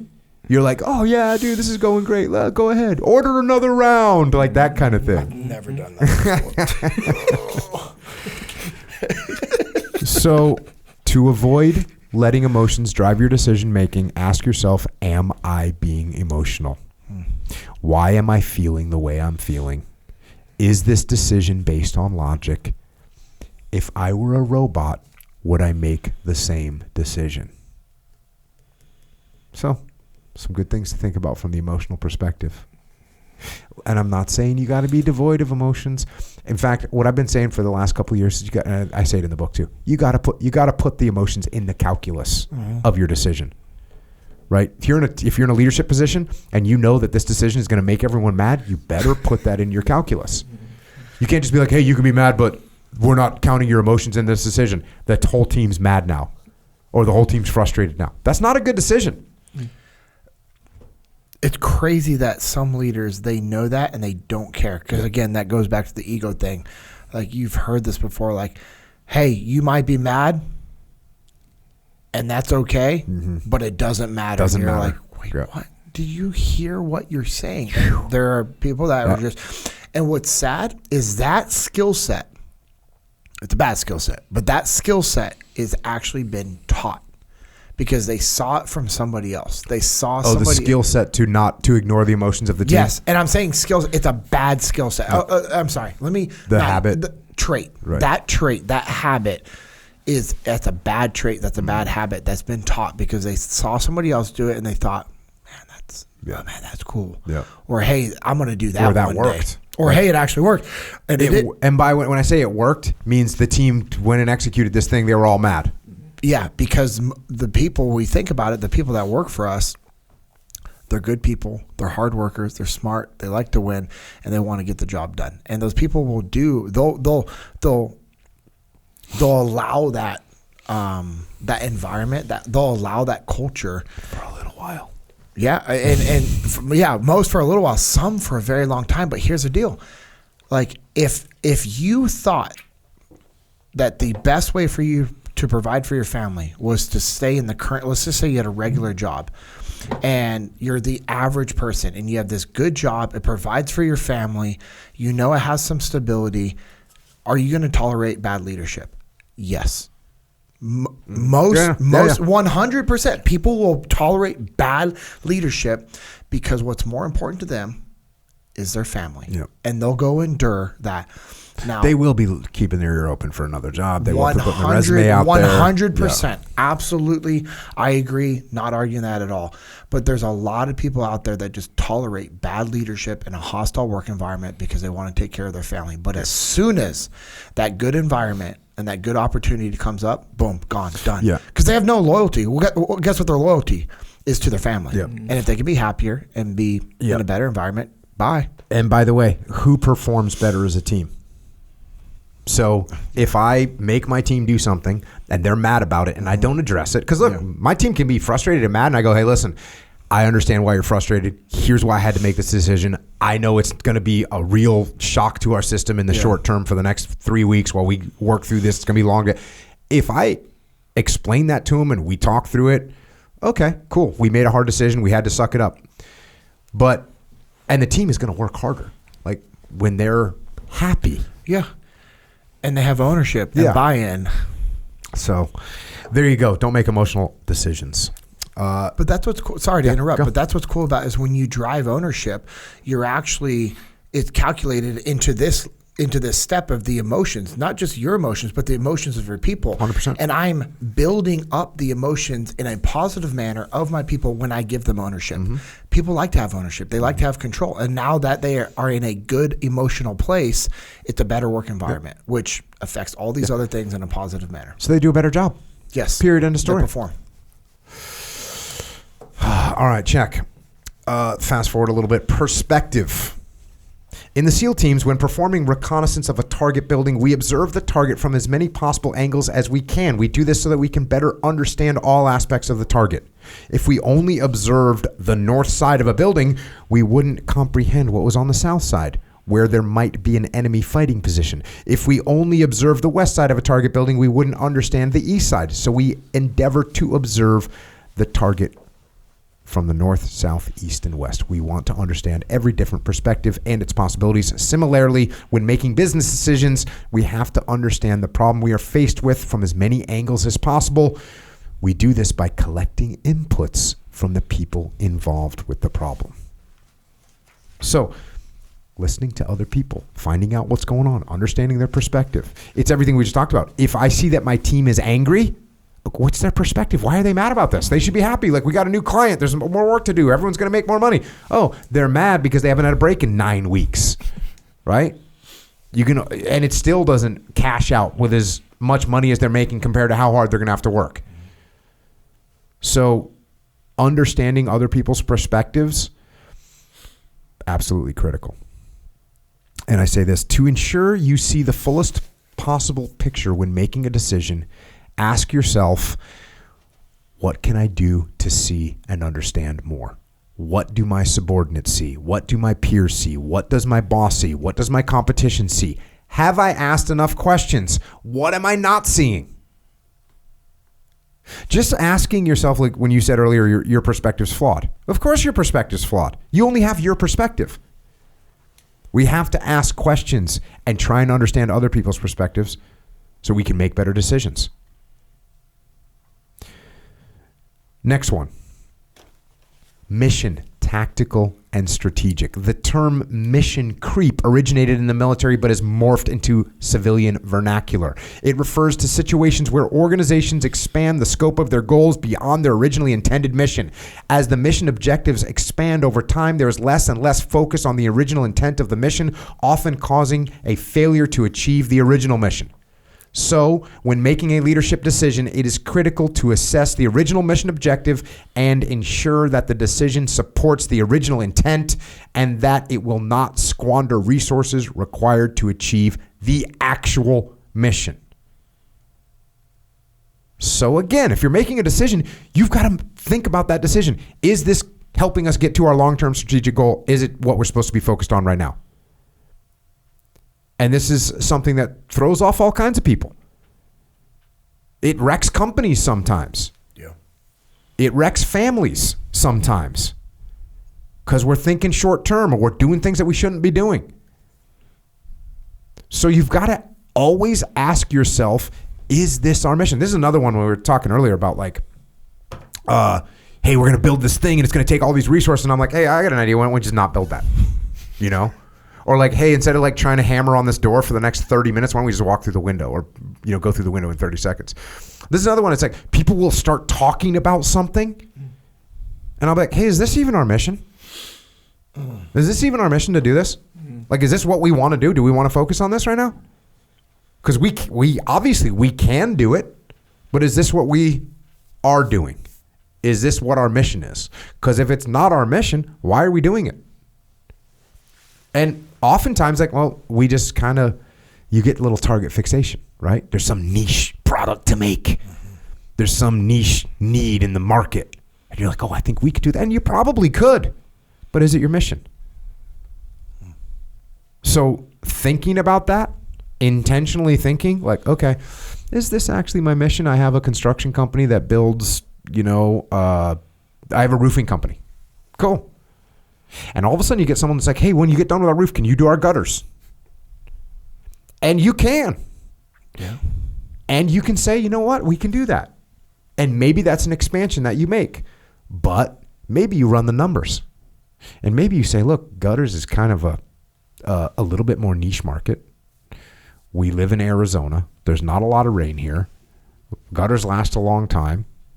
You know what? Why don't we subcontract out this gutter system, right? And instead of now investing in a bunch of equipment and research and people and training to get the guys up to speed where they can do, no. It was a waste.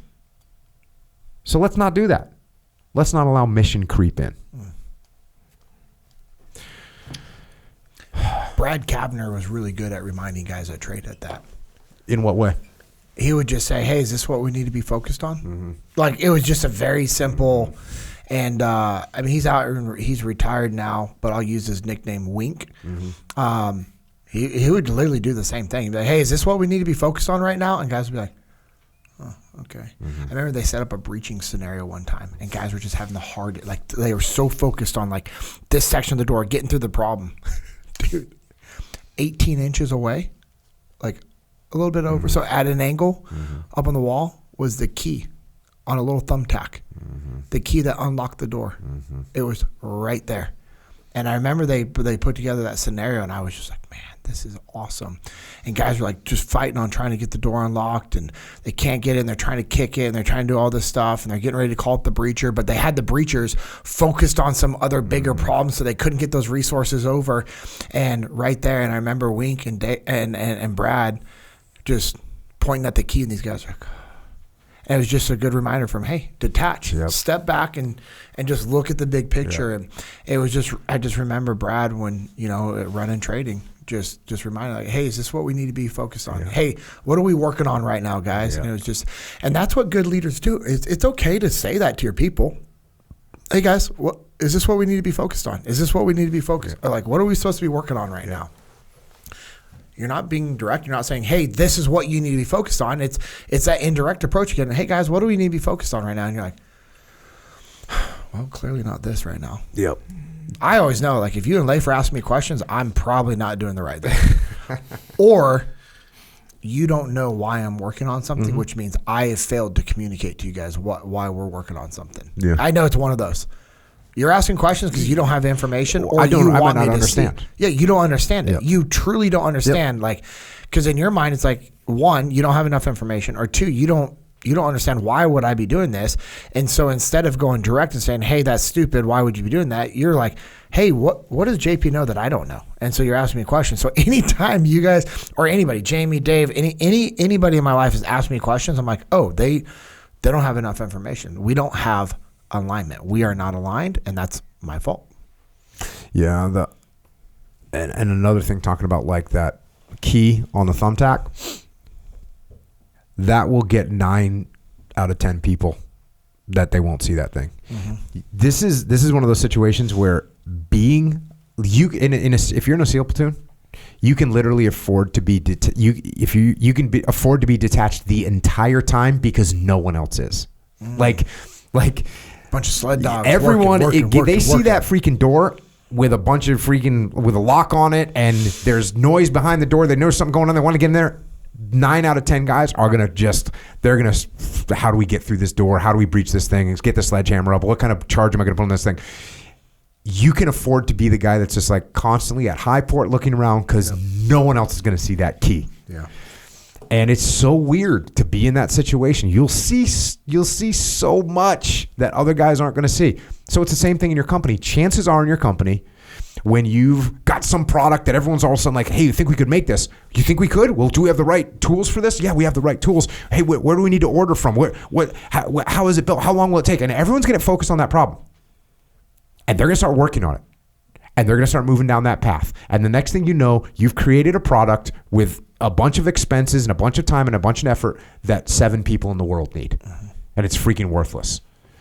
And if you would have just took a step back and like 5 minutes into this, pulled a Brad Kavner and been like, hey, is this what we should be focused on right now? And everyone look at each other. And as soon as people look at each other, they're like, oh, yeah, you're right. Yeah. As soon as Brad points up the key and you're like, oh, I'm an idiot. You don't think like that's trickery. No, you think like I'm an idiot. Yeah. I'm an idiot. Yeah. So check. Rest in peace.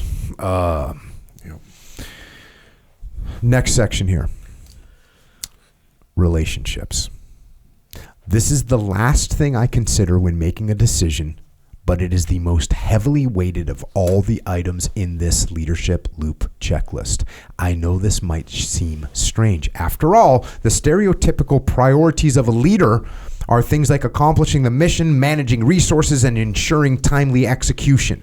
But for me, building and maintaining relationships is the most important thing a leader does, because relationships are the force that holds the team together. The stronger the relationships, the stronger the team.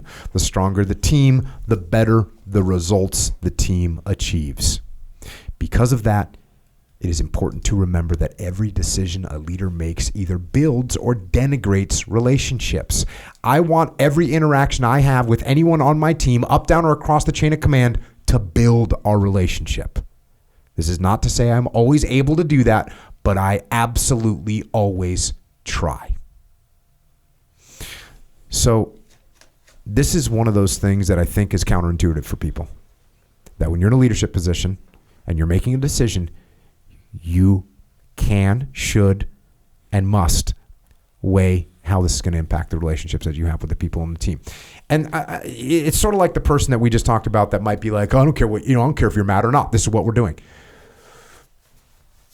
There's some people that are like, hell yeah, bro, that's what a leader does. It's like a leader makes those hard decisions, right? We hear that shit all the time. Like, no, a leader's not going to freaking just kowtow because someone's frustrated. It's like, okay, I get you. Here, are there times where you're going to make decisions as a leader that's going to make the team mad? Yep. Are there times where that relationship's going to get sacrificed a little bit? Yep, there are. I have made decisions in my life that I know negatively impacted my relationship with somebody, and I had to work through to build it back up. I've been through that countless times. We all have. But to not recognize that and not be intentional about saying, hold on a second, there's 6 in one, half dozen the other, but if I choose 6, Echo's going to be frustrated, or JP's going to be angry, or our relationship is going to be negatively impacted. Why don't I just go with a dozen or half dozen? Why don't I just do that? People make decisions all the time without considering how it's going to impact relationships. And this is the biggest mistake you can make. So, what is a relationship? Again, in the book, I talk about it: trust, listen, respect, influence, and care. What's interesting about to build these, and I'll fast forward a little bit, to build relationships with these attributes, one must take a slightly counterintuitive approach and proactively give first. If you want someone to trust you, you must first put some trust in them. If to get someone to listen to you, you have to listen to them. The more you talk, the less people listen. Respect must be given to be received. Trying to demand respect does not work. In fact, it backfires, by the way. You better freaking respect me. To become influential over someone, the first step is allowing that individual to influence you. And obviously, if you want someone to care about you, you must first display how you care about them.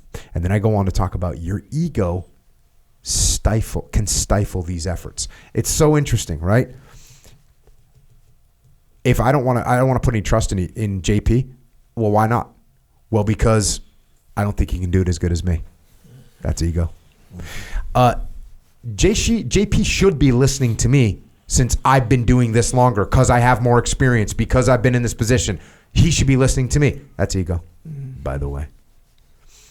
JP better treat me with respect. I've earned it. Okay, that's your ego. Your ego thinks it's earned all kinds of shit that it hasn't earned. Why should I be influenced by JP? He should be influenced by me. That's ego. And obviously, I'm supposed to put JP's needs above my own? which is a weird thing to think about, right? Think about that. There's a whole like road we could go down of, what's that saying? Got to look out for number one, right? Yeah. You know what I'm saying? Who's number one? Hey man, look, I got to look out for number one. So that's my ego. So when I say, look, JP's going to kind of get screwed on this deal, but I got to take care of me. Okay. How's that going to work out? How's that relationship looking? How's that trust going? Like, it's just a disaster, and it's all ego.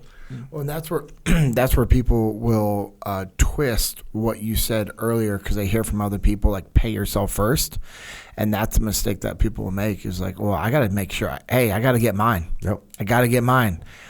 And they take that the wrong way, and they don't understand the major leadership withdrawals that they're making, and just how bad that actually is ruining relationships. Because people see that, and they know exactly what you do. As you've said hundreds of thousands of times, your intent has a smell. And if it stinks, none of us like it. No. It's like that sweaty gee sitting in the back of your car in the summer. Texas summer. Yeah, there's probably nothing worse than a gee that like got left somewhere. Burn it and just order a new one from Origin USA. Yeah, that's what we got to do. I go on to say this. To ensure you are protecting and building relationships instead of diminishing them, ask yourself, how will this decision impact my relationships? Again, I say this is the most heavily weighted thing, which I think throws people off, right? Because as a leader, it's like, no, I'm going to get the job done, right? We're going to save. We're going to get the resources. That's what everyone thinks. It's like, no, actually make your priority. Let's make sure we're building that relationship. Because if we're not building a relationship, what do we have? What do we have? We have a shitty team. If the impact is negative, are there any options that will more positively impact relationships? If the impact is negative, is it worth the return on investment? Like I said, I've made decisions that have hurt relationships that I've had with people, where I've been like, look, dude, Echo, I know that like the video that you made, it's a really good video and I appreciate it, but we're going to use Carrie's video. Like, there's some times where I've got to, like, that's going to hurt our relationship. Like, Echo's mad. Yeah. Like, our relationship just took a step back. But, like, let's face it, his video wasn't as good as Carrie's in this whatever situation. And that's going to hurt our relationship. But for the business, that's what we got to do. And that's the way it is. So I've had to make decisions. I've had to make a lot of decisions like that. But I only do it. What's the ROI? Because you know what? If Echo made a video and it was pretty good, and Carrie made one that was better, but I knew that Echo was like super emotional and attached to this video that he made, and like the difference wasn't that big of a deal, I'd be like, yeah, Echo, man, your video's good. Let's launch that thing. And there's some people right now, they're like, yeah, but if your ROI would have been better. It's like, okay, but we have to think strategically. Because if my ROI was a little bit better with Carrie's video than it was with Echo's, and so we did a little bit better, we did 4% better, but now Echo, he's a little bit pissed off. How much effort is he putting in his next video? It's getting worse, right? Matter of fact, he might not even make it. Echo. This is after Echo made 10 videos, and they were all better than Carrie's. And Carrie's video is like, we're just like, hey, that's good. We'll throw it on the back burner. Finally, Carrie comes out with a big win, but we use his video, and I'm like, Echo, sorry, dude, this is not the time. Echo's frustrated, man. That relationship just got hurt. What are we doing? Is it worth it? Long term, is it worth it? So is it sometimes worth it? Yes, sometimes it's worth it. Sometimes you have to make those decisions. Most of the time, it's like, I'm going to protect the relationship. That's my number. That's, like I said, it's the heaviest weighted thing I have. And I'll tell you, like, this is the way you have to operate. If you're not operating like this, you're going to be successful for a while. You can leave a scorched earth policy, and everywhere you go, everyone hates you, and you have no true friends, and it's just a nightmare and a disaster. And by the way, where that ends up, you make some money along the way, or you'll build your business, or you'll get promoted, or whatever it is you're looking for, you'll get it short term. And then you look up in 3, 4, 5 years, and it's just scorched earth. And there's nothing else to burn, right? Yeah. There's nothing else to burn. Well, you'll always be chasing that fulfillment that you can't actually achieve. Because when you do what you're talking about, there's fulfillment. When you do what? When you... all these things you're talking about. Yeah. everything in this loop. When you do those things, when you're an actual leader, and again, a title doesn't make you a leader. Doing these things is what makes you a leader. Building trust, listening to your people, showing them respect, like influencing them. That's what makes you a leader, is your ability to build the relationships with people around you, instill belief into them, belief in the mission, and actually go inspire them to take action. That's what makes you a leader. And when you do all these principles that you're talking about, that brings you fulfillment. When you violate all these things, you're going to be chasing fulfillment until the day that you die. And it doesn't matter how much money you make. All these things will not matter. But you can also get all of these other things that some people like, that matters to them, while also being a good leader. And what we've seen is the people that have good intentions, that are taking care of their people, and they're out there serving people, they tend to get what they need and want in life. Mm-hmm.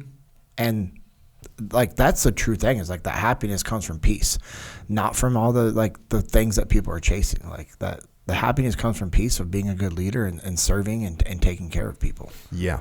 Yeah. And if you prioritize your relationships, and part of inherent in relationships is caring about other people. Yes. If that's what your focus is, I'm going to promise you, I guarantee you, you will end up better in the long term. Yep. Period. End of story. Yep. When you sacrifice relationships, when you don't listen to people, when you hurt, when you don't care about people, when you do those things in your life, I'm going to tell you, like I said, you're going to get some short-term wins, sure. I freaking came out better with the business deal, and, JP was building this thing for me, and I kind of like pushed back on what he wanted to charge, and he came in, and finally he got it done, and I didn't pay him what he really wanted. Okay. Dude, I won, right? You built my deck for me. You built the deck on my house, and you wanted $5,000, and I got you to do it for $4,200. I won, right? You know what I'm saying? I won. Short term, right? I saved $800. What happens? What happens? Well, my roof's leaking one day, and I need some help. And I call JP. What does he say? Sorry, man, I'm busy. Or this is the way life works. I sacrifice the relationship for me, right? I sacrifice I make a decision that's good for me, not good for you. Yeah. And that's not going to work out good. Now, you could also be saying, Jocko, I'll do it, but I can only do your deck for, $6,000. And I go, man, we ran the numbers, and I looked at the labor and the cost of the stuff. It's like $5,000 is really fair. And you're like, I can only do it for $6,000. Sorry. Okay. So I pay you $6,000, And yet you and I both know that's not fair. We don't have the same relationship that we did an hour ago before we shook hands on this deal. So now who's building my next house in 3 years when I've become wealthy? And I'm like, actually, I need a whole house built. Yeah. Guess who's not getting the job? JP's not. Try to get that extra little bit of something out of me. Mm-hmm. So if you make decisions and you consider relationships and you weight that heavily, again, dude, are there times? Yes, there's absolutely times. I get it. All you people that are right now like, that's not good leadership. Sometimes you got to just freaking close the door. You're on the ship, and the ship gets hit with a torpedo, and there's guys in the engine room, and you seal that freaking door, and those guys are going to die now. That's a decision that gets made. And you do that to save the ship. I get it. And some of the guys on the ship are going to be filled with hatred. Yeah. You made that decision. There are times when you have to put those things aside. We get it. We understand that. But I'm telling you, when you're running this decision loop in normal life, prioritize these relationships. That's the way it works. There was a few times where you'd be in this situation, obviously on a very small scale. But what I did notice that Jocko would do, JP, and you'll probably vouch for this as well, anytime where like there's a decision that maybe I wouldn't have necessarily agreed with or be like right on board with, you'd always explain the bigger picture. Kind of like, okay, hey, look, this is what we're doing. This is what we're doing. Hey, follow me. This is why. And because of this. And the more you explain kind of the big picture, the more acceptable it starts to become. And it's like, okay. And just like I said, they won't. you said they might not like you for it, but I would say, in my experience, it's not that I wouldn't like you or I'd like you less. It would be that I wouldn't like it necessarily. Oh, that's good. So the relationship is essentially maintained. But even though I'm doing something that I really don't want to do, but I know why I'm doing it, so it's kind of like, okay, I get it. It's kind of like telling your kids to clean the room, right? Hey, we're going to go to Disneyland today. But before you go, you got to clean your room. They'll be like, what? Like, oh my gosh, I was excited for it. No, clean the room. If they understand, hey, you got to clean your room. Clean room's good, all this stuff. And they understand, they're like, okay, they don't like cleaning their room all of a sudden, but at least they'll suck it up. They'll do it, get it done, it'll be done. And then boom, Disneyland time. See what I'm saying? Yeah. Yeah, that's why communication is the number one skill set of a good leader. Like, you have to have the ability to communicate. And if, like you were saying, like when you do those, you explain the why and you can clearly articulate that to your people, they may not like what has to be done, but they understand it. Yeah. And then they can actually get on board. And then if you can drive ownership down to them in regards to what we're doing and why we're doing it, then there's going to be less pushback, more buy-in. And a great example of that is like, hey, here's what we got to do. Here's why we got to do it. How do you guys want to get it done? Yep. Right? That's something that I use almost 100% of the time. Yeah. Like, hey, look, I know there's a lot of debate about us doing this thing. Here's why we got to do this thing. Let me know how you guys want to do it. But we got to get it done. Like, that's just good leadership right there. And the point is there that the relationship part of it gets maintained. Even though they're doing stuff they don't want to do. You told them to do stuff they don't want to do. They got to suck it up. Like, even with like kids, for example, like, dessert, right? You're the dad who says no to dessert. It's like, man, they're not going to like you, you know? Yeah, you think. So you think, oh, these kids, they're not going to like me. I'm going to say no to their dessert on the weekend? Oh, my gosh, But if you explain to them, here's a little hack. And you can borrow. I mean, I'm sure you're a little bit more advanced than me. But for anyone listening who might want to use this one, this works. Be like, hey, I don't know. What's unhealthy? Freaking donuts. Sugar cookies. Donuts for sure. But donuts aren't for dessert. Yeah. People have them for breakfast. Cupcakes. Cupcakes, good one. So cupcakes, for what? No cupcake. It'd be like, hey, why? Oh, why are you not going to let us have cupcakes? That's what they're focused on, right? You didn't let me have this pleasure, cupcakes. Be like, hey, we know how bad cupcakes are. Nobody's perfect. I get it, but we know how bad cupcakes are. Would I be a good dad if I just willingly gave you these unhealthy cupcakes? Would that make me a good dad? It's very hard to refute that for little kids. A little bit older kids, they might be more clever. They might think up some stuff, but little kids, it works. Hey, here's a mistake I made with my kids. It's just like good one to remember too. It's a little hint. Is I've done I'm taking ownership. Yeah. And been like, listen, obviously I haven't done a good job explaining to you why this is important or something like that. And like my oldest daughter, when she was younger, she'd be like, I'm not a bad person. Like, as if I'd be like, hey, obviously I haven't done a good job explaining the importance of whatever. And she'd be like, Dad, I'm not like a bad person. Like, you don't have to say that as if you have failed as a father, because that's the way I would make it sound. Yes, that makes sense to me completely. I'd be like, okay, I get it. Didn't you get scolded for like the type 2 diabetes speech or something you'd give to your kids? Didn't I get scolded? Yeah, like by your wife. Probably. Or somebody. But I'll tell you, I would give the type 2 diabetes speech to my kids. Like, oh, you want a cupcake? Cool. You want that type 2 diabetes too? Like, exactly. I must have said that a lot when they were growing up. So here, and as funny as that is, like the serious part of that is, I mean, obviously that's partially joking, the way you always do it or whatever. You might go a little bit too hard for some people. I get it. But nonetheless, I recognize it. So, well, earlier on this podcast, we were talking about, oh, you didn't clean your room? Cool. You don't eat. Or whatever. You don't help clean it up, you don't eat. Right. We're going to get some shit on that one. I guarantee you. People are going to be like, you're a sick person. Yeah, I mean, obviously there's more to it. You know, like some kids, they're kind of picky eaters and they'll just starve themselves. They'll be like, whatever, starve myself. Meanwhile, they're losing weight. And look, it's nuanced. Well, hold on. Yeah, this isn't what that's not what we're talking about. We're not talking about a kid losing weight because they didn't clean up the dishes at lunch and now they're not getting dinner. That's what we're going into a whole different realm right now. No. The point I'm making is there's more to it than just like, okay, you don't eat. You know, it's a process. Okay, so you going... No, but just for the record, none of my kids have ever lost weight because I freaking guilt tripped them. Yes, I understand fully, and that's part of the point. Like, different families are different. Different kids are different than your kids, specifically, right. whatever. Environment. There's going to be adjustments. And by the way, there are people out there that they need to do the opposite. They need to eat, right? They have like eating disorders and stuff like that, which are really horrific.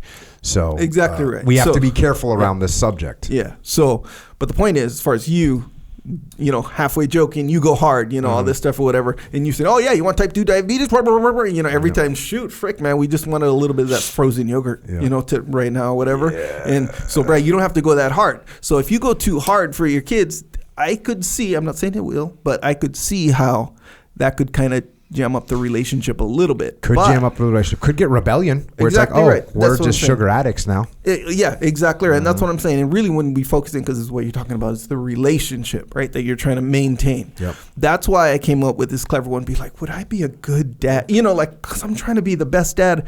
Isn't that what you want? It's hard. I mean, you get a smart aleck kid, cool, but the kid's not going to be like, no, I don't want you to be a good dad. Yep. So it's like they have no rebuttal, So you say, would I be a good dad if I just fed you this terrible, unhealthy stuff? It's just really hard to refute, and the relationship gets maintained. Check this out. Here's a hole.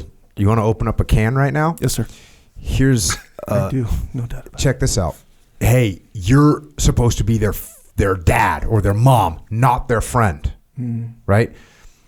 This is another one of those things. And look, I get the concept, right? I get the concept because people say the same thing about leadership too. Like, hey, you're supposed to be their leader, not their friend. You're supposed to be their platoon chief, not their friend. You're supposed to be their platoon commander, not their friend. You're supposed to be their CEO, not their friend. You're supposed to be their department head, not their friend. This is a very common, and there's a common theme of like, you're supposed to be their mom, not their friend, or their dad, not their friend. Yeah. And I get it. I get what they're trying to say, right? Mm-hmm. What they're trying to say is like, hey, I'm not trying to make, JP my buddy by being like, hey, buddy, like, I'm your boss, but, can I blah, blah, blah, you can leave work early. Like, oh, it doesn't, oh, you're my son? Hey, JP, son, oh, you want your buddies to come over and have beer? Cool, I'll have some beers with you guys. That attitude, right? That when people say don't be their friend, that's what they're talking about. Yeah. Like, oh, you guys want to go see whatever, and I'll take. Oh, guys are smoking pot. It's no big deal. I'm like cool with that. Yeah, that's what they're talking about. Right. But to think that you wouldn't want to have a relationship with your kids that isn't like being their friend is an aspect of it, to me is crazy. Mm-hmm. I'm friends with all my kids. Like, my kids are my friends, like 100%. And I just want to warn people. And but by the way, everyone that works for me, everyone that's my employee, which I never say that, but everyone that works in the companies that I own, they're like my friends. There's not like, well, you got to remember I'm the boss here. Never said Have I ever said anything like that before? Like, that's a crazy thing. No. And for me to, so I would just keep that in mind. And again, I know that there's people right now that are like, oh, I'm going to be I'm meant to be the dad, not the friend. It's like, I'm telling you, you can be both. And I would encourage you to be both. I would tell you that there's things that your daughter or son may not tell their father, but they'll tell their friend. 100%. And so when your kid might be going through some kind of trouble, and whether they're getting picked on, whether they're having a hard time with something, whether they're like breaking up with their boyfriend or girlfriend, whatever those things are, if you're not their friend and you're just their dad, you might not hear about it. Mm-hmm. So I'm saying there is a element of friendship as a leader, and it's a positive thing. It's not a negative thing. And it's part of relationships, right? The components that make up a relationship in a business relationship are the same components that make up a relationship in a friend relationship, and the same things that make up a relationship in a father, mother, daughter, spouse relationship. Trust, listen, respect, influence, and care. That's what a relationship is. Don't you want to have that with your kids? Don't you want your kids to trust you? Don't you want your kids to listen to you? Yep, you do. Guess what? You better listen to your kids then. But my kid's only 9. He doesn't know anything. Okay.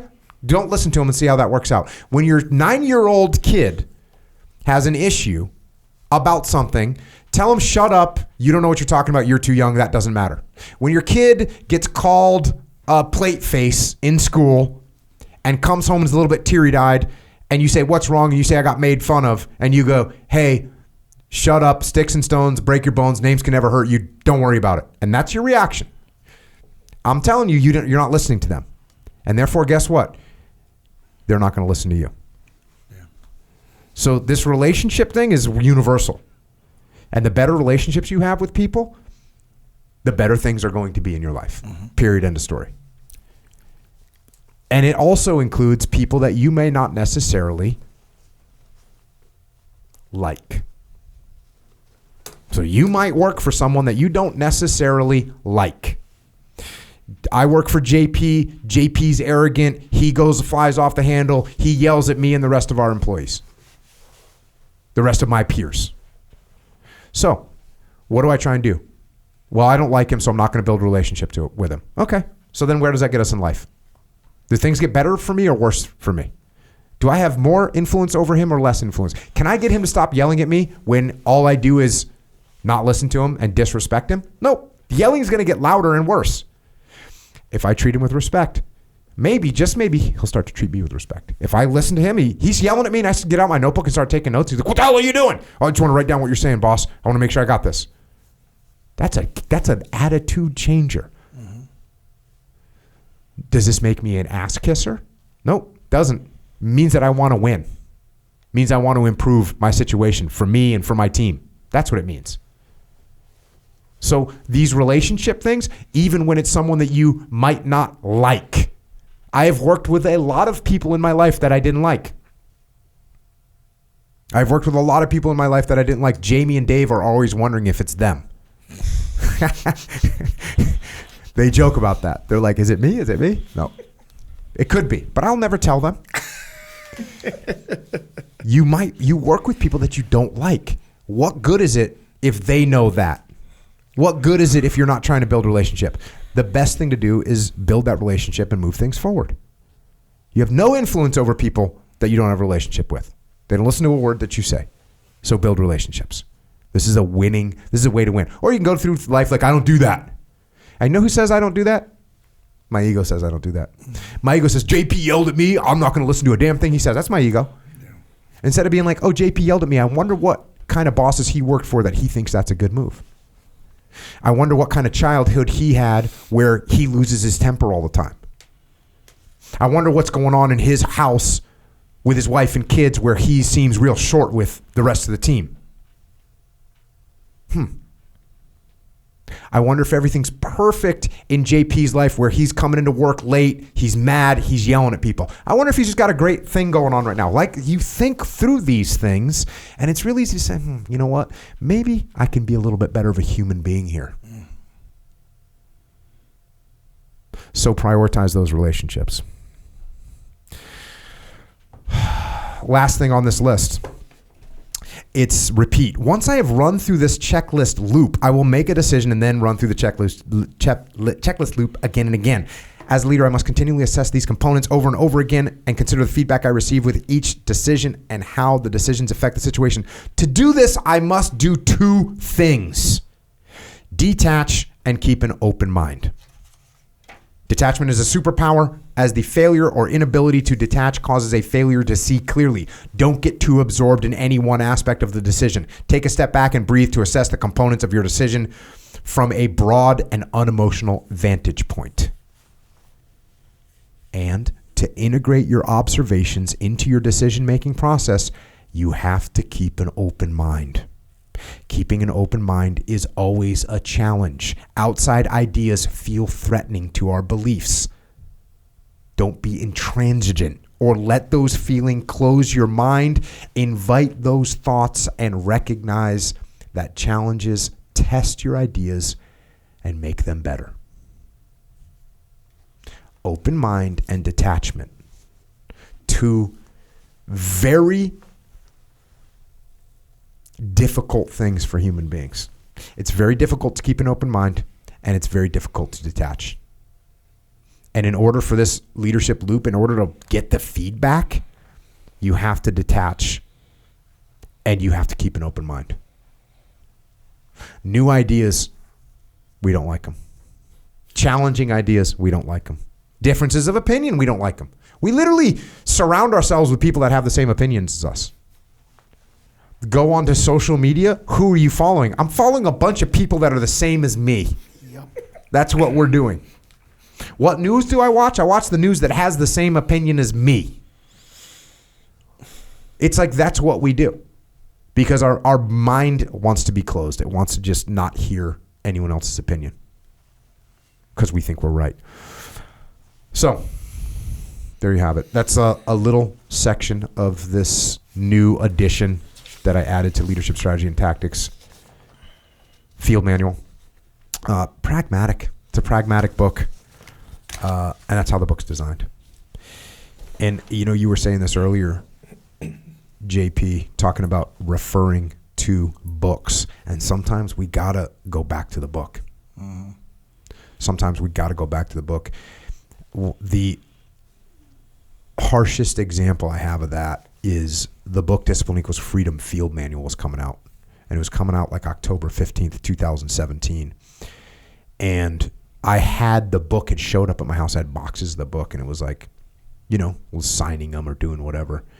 And Stoner died.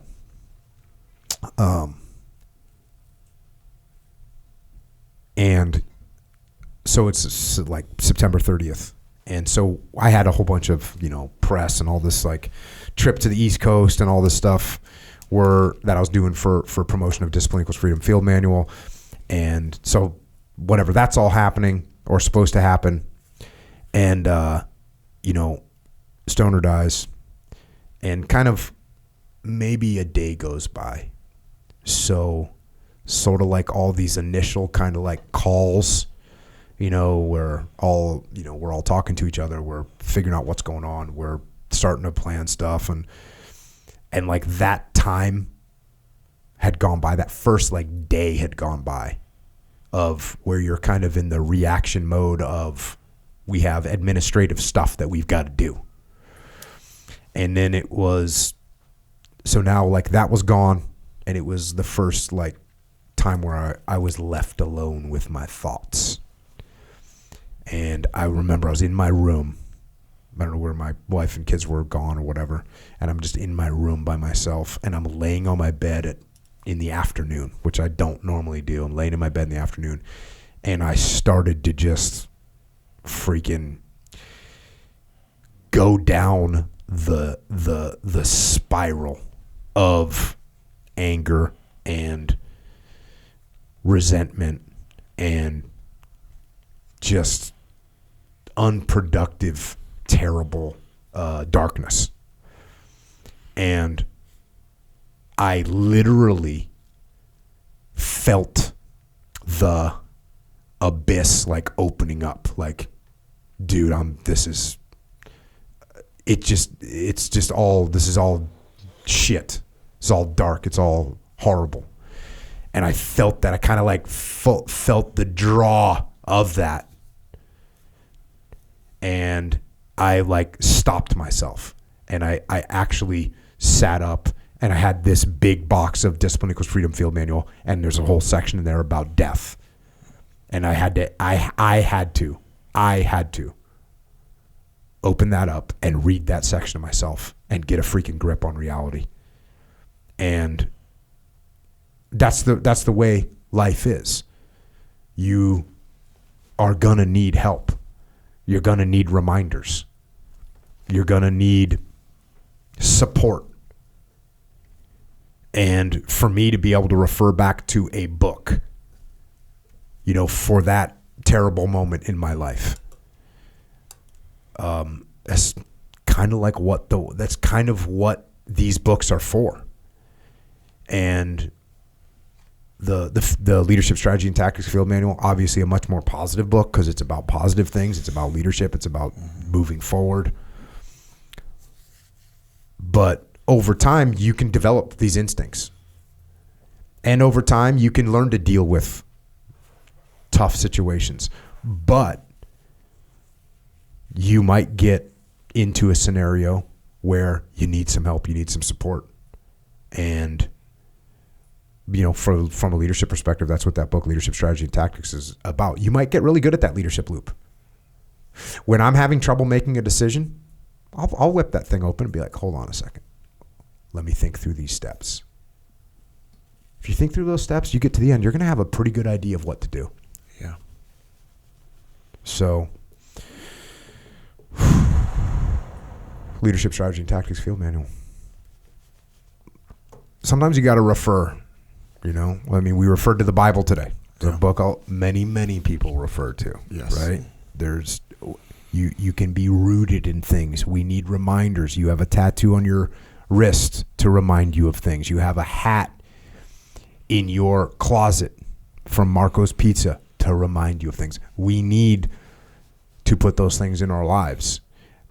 And when we stray, that's what happens, right? We stray. We stray from what we know we should be doing. We stray from remembering where we came from. We stray from our humility. We stray from leadership principles that we've talked about or lived or read about over and over again. We stray from the understanding of life and death. We stray from these things, and we have to bring ourselves back to them. And it's not easy, but this is another part where I think feeling that disturbance in the force. Well, what I talked about, if you have some, for me, if I have some sort of emotional disturbance in the force, I immediately know, okay, this is my ego. If I'm having trouble making a decision, if it's not clear to me, okay, guess what? Maybe I need to get out the field manual and go through this leadership decision making loop. That just bring me back. So you've got to set these things up. But most important, if you don't detach, you won't be able to see what's happening and where you're straying, or that you are straying in the first place. You know, when I was sitting there thinking about Stoner, I was straying from what I know is the right thing to do in that situation. And luckily, I was detached enough to go, hold on a second, you're not going to a good place right now. Yeah. This is not good. You're straying from what you know is good. You're straying from the light and you're moving towards the dark. And this is not good. If you're not detached, and when people aren't detached, when we watch people go down, spiral into destruction, that could be from a leadership perspective, that could be from a personal perspective, that could be from a family perspective. Most of the time, they haven't had the ability to detach and take a look at themselves and go, what am I doing right now? You know, they always put in a movie scene like a guy looking at himself in the mirror, or a woman looking at themselves in the mirror, right? It's like that's where they see, oh God, what am I doing right now? What am I becoming? Or they catch the reflection. That we have to do that. We have to look at ourselves and examine ourselves, and you have to detach to be able to do that. When you're not detached, you're just caught in the moment. You're wasting time. You're doing evil things, right? You read that passage. It's like that's disturbance in the force. We're doing things that we are hiding. We're doing things in the dark. Yeah. And a lot of times you're lying to yourself. You're ignoring the fact that you're wasting time. You're ignoring the fact that you are doing something you shouldn't be doing. You're doing something you shouldn't be doing. And you're lying to yourself, and you don't think anyone can see you. But it's having an impact. And the number one person that needs to see what's happening is you. And if you cover your eyes to it, you're not going to see it. So keep those things in mind. Don't stray from the path. And be aware. I'm telling you, that's the thing, is people, they don't make a right turn off the path. They're not like walking down the path and they take a right turn and then they're off. That's not what happens. They take like a 3-degree turn. And they can't really tell. And they're kind of like, well, you know, it's like, I'm still kind of on it. And then they travel more distance and they're not looking around. They're not paying attention. Next thing you know, they're totally off the path. And their life is going in the wrong direction. So find some ways to ground yourself. Find some things, some references to refer to. Write things down. Hang things up. Give yourself reminders. Refer back. What'd you say? You read a psalm or a proverb a day. Yeah. That's a methodology, right? Here's a book with timeless information in it. Yeah. And instruction and guidance. Open it up, read it. It takes you 38 seconds. Okay. We just reminded ourselves where we're supposed to be going. Do that. Do those things to keep yourself on the path in all aspects of your life.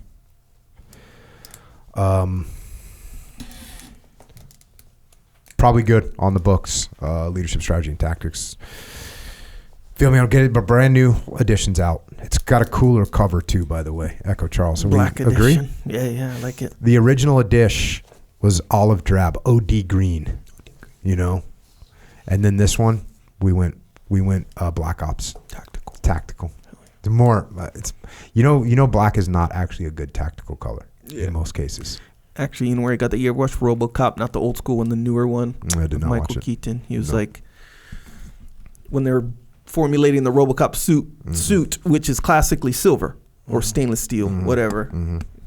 Michael Keaton was like, I mean, we need to change it from the silver. Is there anything a little bit more tactical? Boom, black. So that's where I got it from. Yeah, they went black, but black. Black stands out a lot. I got you. In nature. I understand. Yeah, I think this to us, what do you call them, normies? People not in the game or whatever. Like we just feel like, oh, it's at night, black. You know, can't see you. It's more tactical. That's what I'm saying. I don't know. Check. Anyway, please continue. Yeah, but this one is black. I can say tactical. Maybe it's not the best tactical color, but it's the coolest color. It's dope. Let's face it, that looks cool, and it's got the night vision green on it too, which actually looks really cool. I like that a lot. So that's the expanded edition.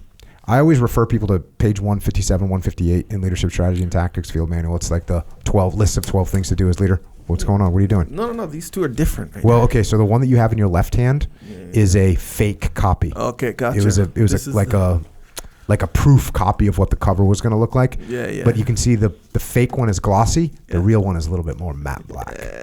Yeah, that's dope. So That's cool. Proof. there you go. JP, you got other stuff going on right now. Obviously, you got all your stuff at Echelon Front going on. Yep. Running the training. You're the chief training officer there, which puts you, like you've already talked about, the FTX. You got the battlefield events. You got the council. Building out a training facility. Leif and I have been talking about that recently, and driving that. Cody, Danny, Justin. I know Justin's working right now on building out like the specs for kind of what we want, trying to get an idea.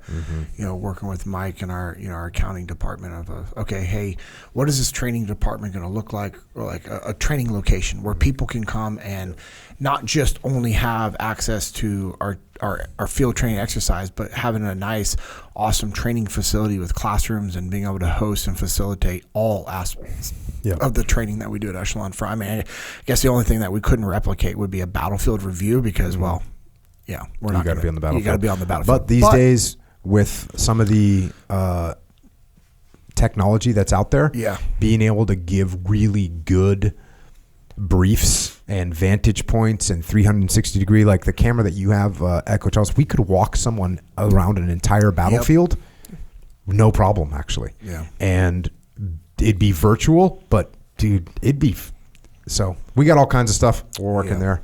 And then, so you mentioned it earlier, the JP Dinnell podcast. Started. It actually came out today. It's really, had it to where every Friday it's going to launch. We're on iTunes, Spotify, YouTube. So if you guys want to check it out, if you like it, like, subscribe to it, leave us a comment, leave us a review. The purpose of me starting my own podcast was what we've been talking about today, is just to provide value. It's just my perspective, my insight on what we do at Echelon Front, to share the stories from me growing up as a kid, the lessons I learned from my childhood, and also like the lessons and stories and experiences I had from being in the military, specifically in the SEAL teams. When I got out, which I know we've covered a lot of those stories over your podcast, but just to be able to elaborate and just, as we say, pull the thread on different stories that I have from my life, my perspective on things, and again, just pulling it all back to what we teach at Echelon Front.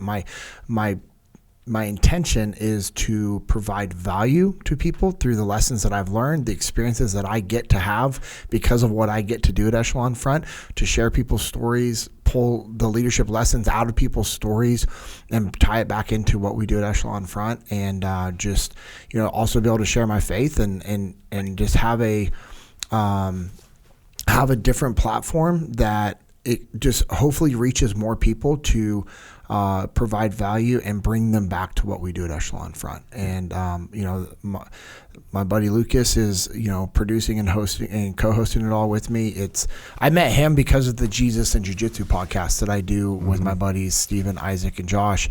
And he literally does everything. And I remember when I saw like the place that we record, they converted a room in their church. He's a pastor of a small Baptist church in Denton, Texas.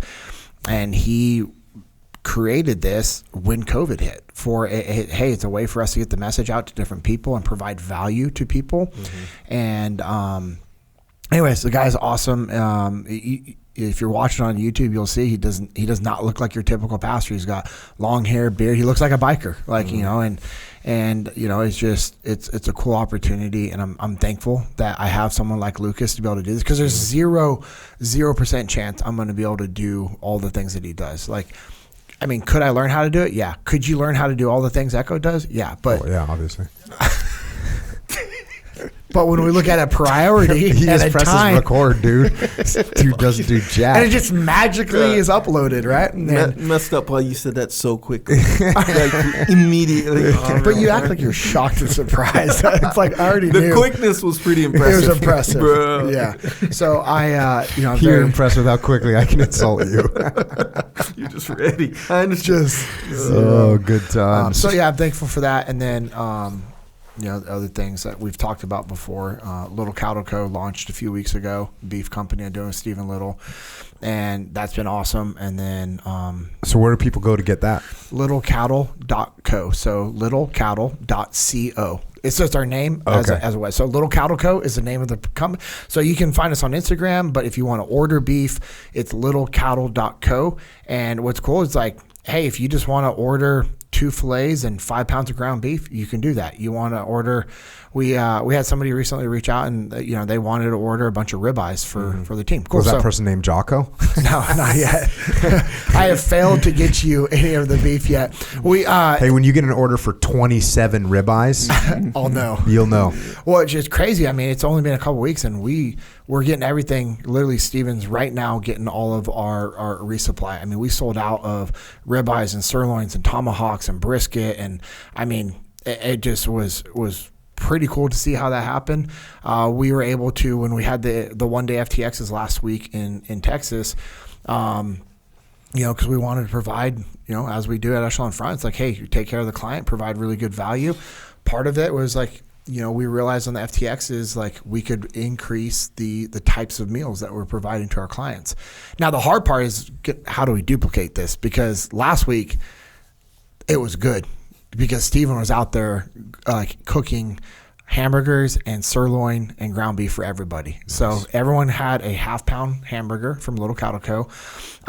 Sirloin. Even Leif was he's like, man, is that ribeye? And Steven's like, no, that's sirloin. He's like, there's no way. As you know, high quality beef is different than what people are used to. And so it's Texas Black Angus that has no hormones, no antibiotics, no steroids. His uncle Rocky, he's been doing this for 30 years. And that's how we have access to all the steers and just good quality beef. I didn't know this. This is disgusting. But, according to some of the experts out there, when it comes to ground beef that you get from a grocery store or, some of the higher, the bigger names that prove in high volume that you buy in bulk, try not to say names. you can have up to 1,000 different steers that ground beef is being combined to make your ground beef, which that is increase the risk for cross-contamination and all this other stuff. Our ground beef comes from one steer. It's not even mixed with the 4 steers that we slaughter at a time. It's from that chuck roast and the fat. Like, it's good quality, high quality ground beef. Big difference, a big difference, as you can tell. As I know, you're in the beef game, Yeah, for sure. and you understand the value of like that high quality beef. And, Stephen and his uncle Rocky, handling all the business and, of the steers and the beef. And then Tyler and I, we invested into the company and helping with the business aspect of it. And it's cool that all of our families are involved. And the night before we,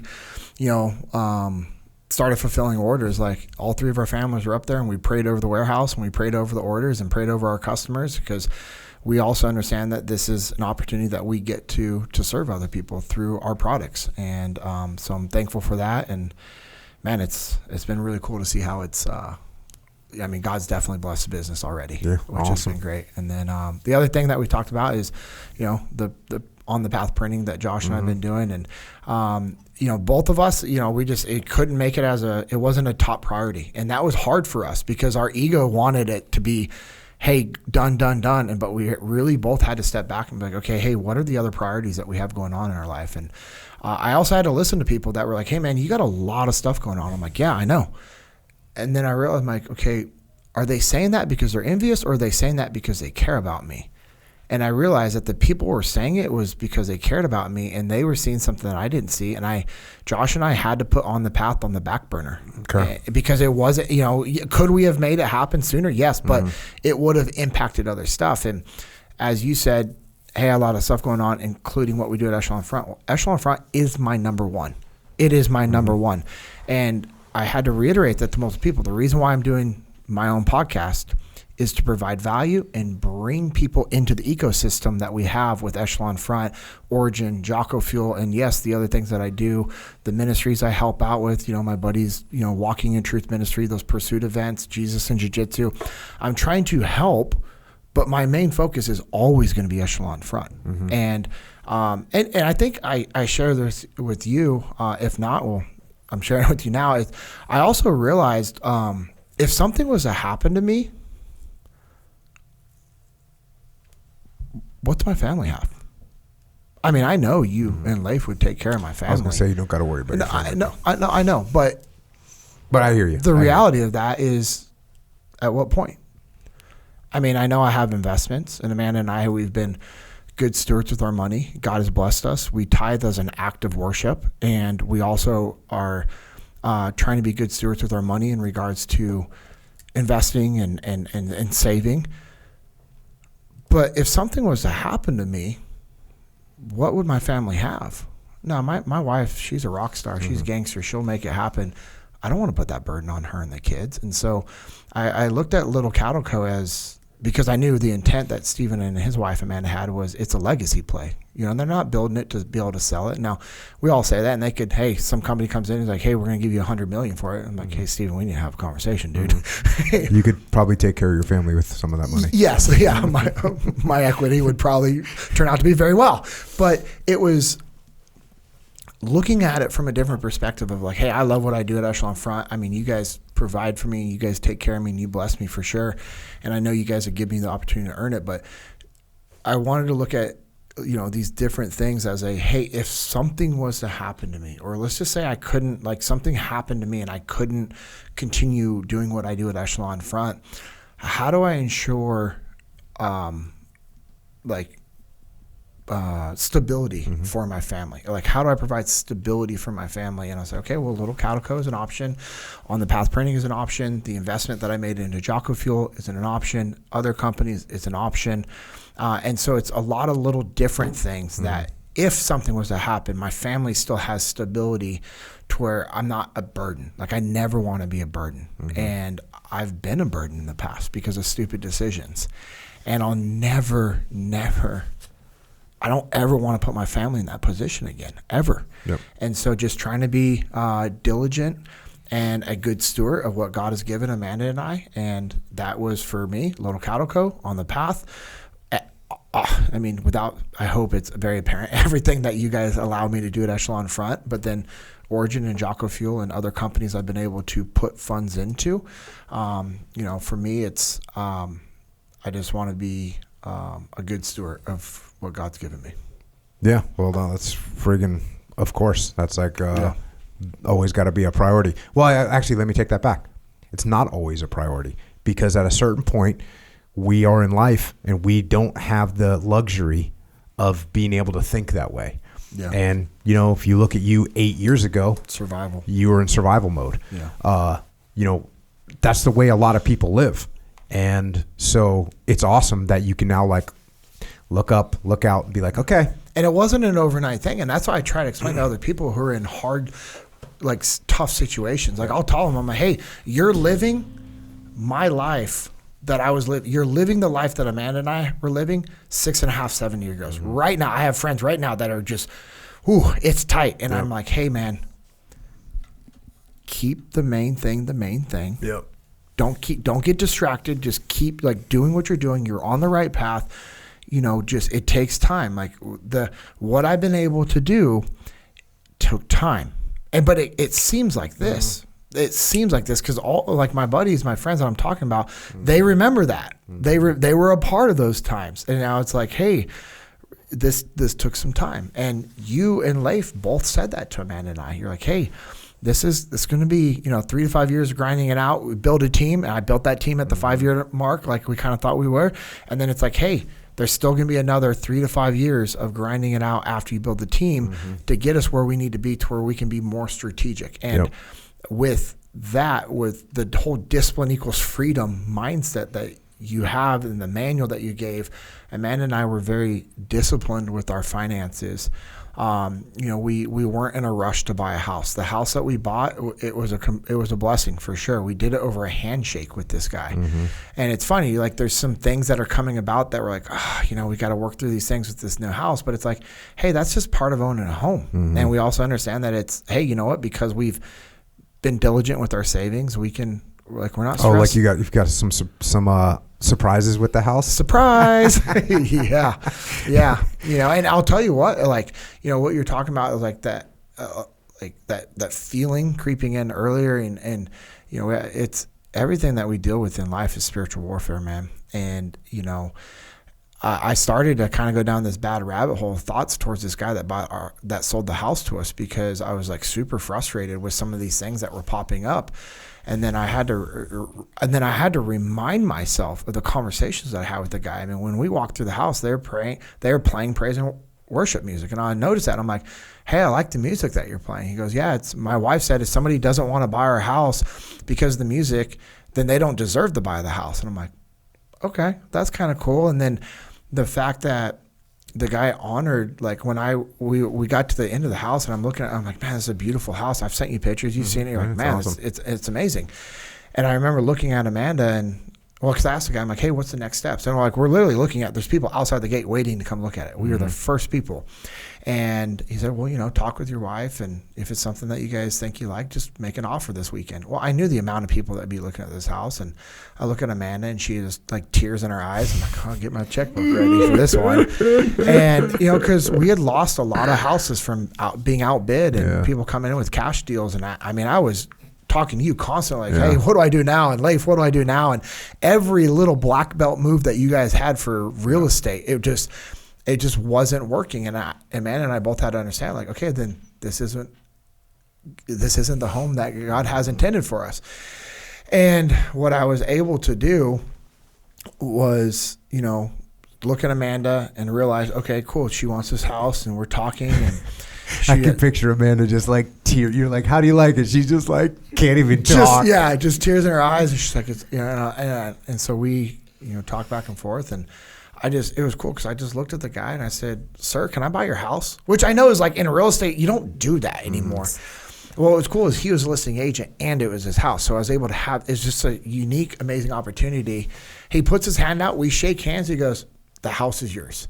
Damn. And now he knew that we had lost other deals. And he said, the house is yours. And he goes, I just need to figure out what I'm going to tell these people waiting out there. I was like, oh, I can handle that one. Like, just joking. He's like, no, I'm going to let them look at the house. He goes, I'm not going to lose my integrity over $1. He goes, this house is yours. I'm looking forward to you like raising your family in this home. So I have to remind myself of that because if this wasn't the house that God wanted Amanda and I to be in, he wouldn't have opened up all these doors. This wouldn't have happened. This guy easily could have been like, hey, place your offer. Yep. We'll see how it goes out. Knowing, and I'll tell you what, the vehicles that were parked out front, if that was a representation of their livelihood and bank accounts, I wasn't playing in that role. There's Bugattis out there. It wasn't happening. Have you seen the Lambo SUV? Yeah, that was parked out there. Damn. New Porsche SUV, a brand new Raptor truck. I'm like, who is this group of people who couldn't have played that game? But I just have to remind myself, like, okay, these things happen for a reason. So while we're working through these little things, it's cool. It's full circle. Amanda today, the people are coming to check out some of the stuff. It's one of the companies that Groundworks just acquired. Sweet. One of our clients. They're going to come check out our foundation and the broken retaining wall in front of the house, and we're going to find some solutions and work through it. First world problems, because my worst day is somebody's dream. Yeah. Think about what I'm talking about right now. There's a family listening. There's some guy listening who his family's living in an apartment, which there's nothing wrong with that. Been there, done that. Who's going, you know what, JP, I'd love to be in that house. And I know that, and I respect what you're doing, sir. I've been where you're at. I'm not saying any of this stuff to brag or anything else, but it's just to remind people, like, hey, man, just keep pushing forward. Yeah. And also as a reminder to myself, hey, my worst day is somebody's dream. I've got to. I am blessed beyond belief right now. Yo, what's that? What's the swimming apparatus at that thing? Like, it's like a pool, but it's not. What is that thing? It's a spool. It's not a spa, and it's not a pool. This is what the guy called it. No, because I remember I was like, oh yeah, it was a pool, and you're like, no, it doesn't have a pool. And I was like, oh, okay. The next thing I see is a picture of your kids in a pool, and I was like, yo, what is this? Yeah, I clearly didn't communicate that properly, because actually our realtor almost didn't. Renee Powers, shout out to Renee. She's a phenomenal agent. She almost didn't show us a house because she knew how small that body of water was. Because we'd go look at other houses, they're like, yeah, this is our pool, and I'm like, no, that's a hot tub. Like, don't try to sell me that this is a pool. If I'm buying a house with a pool, I want a pool. Yeah. I want it to be legit. And it's just one of my things. I wanted a space for a gym and a pool. I got the space for the gym. Yeah. It's amazing. Yeah. And it's attached to the guest house, which is crazy. It's on 2 acres. But the guy, Dave, who sold us the house, he just had this like authority when he said it. He goes, and this is my spool. I didn't want a pool. It's not a pool, but it's bigger than a spa. I call it a spool. And I'm like, is the water hot or cold? Both. Okay. Whatever you choose. Okay. Yeah. So it can be chilled or it can be heated. At the same time? Is it separate at all? It's just one temperature? It's whatever you want. Yeah. Okay. Yeah. That's cool. You add a couple 20-pound bags of ice from Buc-ee's, it gets cold quick. Right. It's awesome. Right on. Yeah, it's rad. I was shopping for a house years ago, and there was a house that came up. And I was like, bro, this is like, I told my wife. My wife was like, yo, you need to, like, same thing, like tears, like, you need to make this happen. I'm like, I will make this happen. So we go look at it, and I'm like, yep. And I told the realtor, I'm like, hey, like, we don't need, she's like, what do you want to think about? I'm like, nope, don't need to think about it. Like, we're ready to rock and roll. And they're like, well, like, we're going to show it this weekend and blah, blah, blah. And I'm like, okay, well, we'll put together an offer letter and blah, blah, blah. And so then, like, I get home, I write a letter to the owner of the house. I like Google it, find out, blah, blah, blah. I write her this letter, ma'am, I just wanted to let you know we came and looked at the house. It's incredible, and we're from here, and we, I got the kids, and we want to raise them here, and they blah, blah, blah. Just this really nice, kind of heartfelt letter. And just, I would really appreciate your consideration. I just retired from the military, blah, blah, blah, blah. The whole 9 yards. And they took a cash offer from someone else. I didn't get it. That happened to us literally the week of this. Yeah. The week of, I wrote a letter. Amanda wrote a letter. All of our kids wrote letters. Like, just, my kids were like, this is a... Dude, JP's got his kids writing letters. Next level. They had 5 letters that came. Our daughters, Cora and Nola, drew pictures of the house and like all this stuff. And I thought the same thing, like that house. I'm like, and it's still, that place was gorgeous. Yep. And it just, and even the owners. Yep. owners told our realtor, they told Renee, like, hey, we really like this family. Mm-hmm. Like, we want this family. And then whoever it was that came in and got the house, they just came in with a cash deal. And I'm like, congratulations to you. Yeah. Congratulations. The moral of the story, or not the moral, but the finishing of the story that I just told is that house that we had written these letters and I was like really wanted. Yeah. We didn't get it. And then like 3 weeks later, the house that I have. Oh yeah. So it was amazing. just like, and it was, crazy that it went the way it did, but it's the way things work, Yeah. And I even told a man, I'm like, hey, like, how much over this asking price would you have wanted to go for us to get the house? And so we were talking about that. I'm like, okay, so even the repairs that we have to do, even if this stuff isn't covered by warranty, which the house is less than 3 years old. So foundation problems, guess what? Warranty, 10-year warranty on foundation. So we're not going to come out of pocket. When Groundworks company that they acquired, whatever one in Dallas that we're working with, they come in and they have to do work. They deal with like whoever did it. Like we don't have to pay. And I even told her, I'm like, okay, hey, because I thought I was like, oh, we're gonna have to pay all this stuff out of pocket. I'm like, good Lord. And I told her, I'm like, hey, even if we go up to that amount, we're still good. And my mindset, I was talking, we had a bunch of guys over from church. We did a little Frogman Friday workout at my house where we just crushed everybody. It was cool. They came over, they prayed over the house, the property, and everything else like that. And we did this awesome workout. And I was talking with one of my pastors, Pastor Drew, and I was just like, yeah, like, I don't know what we're going to do with this. I was explaining. I mean, you pull up my house, you see the broken wall. It's not cracked. It's a broken retaining wall. You see it. It's very obvious. And, a couple of guys asked. And it wasn't like that when you bought it? Nope. Damn. They stopped watering the month that they did the lease back. I'm not saying that this is what caused it. However, like if you don't water your property in Texas, it dries up quick and it's going to cause these issues. Okay. Like the retaining wall like cracked and broke, and it just doesn't matter what we've done. Like it hasn't been fixed. But yeah, there was no issues when we bought it. The month that they did the lease back, they were there. They stopped watering, and then a lot of these foundation things started to happen. But whatever. I mean, they didn't do it on purpose, clearly. And I was talking with Pastor Drew and Pastor Tyron about it. I'm like, well, worst case, like I have some, like, dude, we got a great deal in the house. There's equity in it already.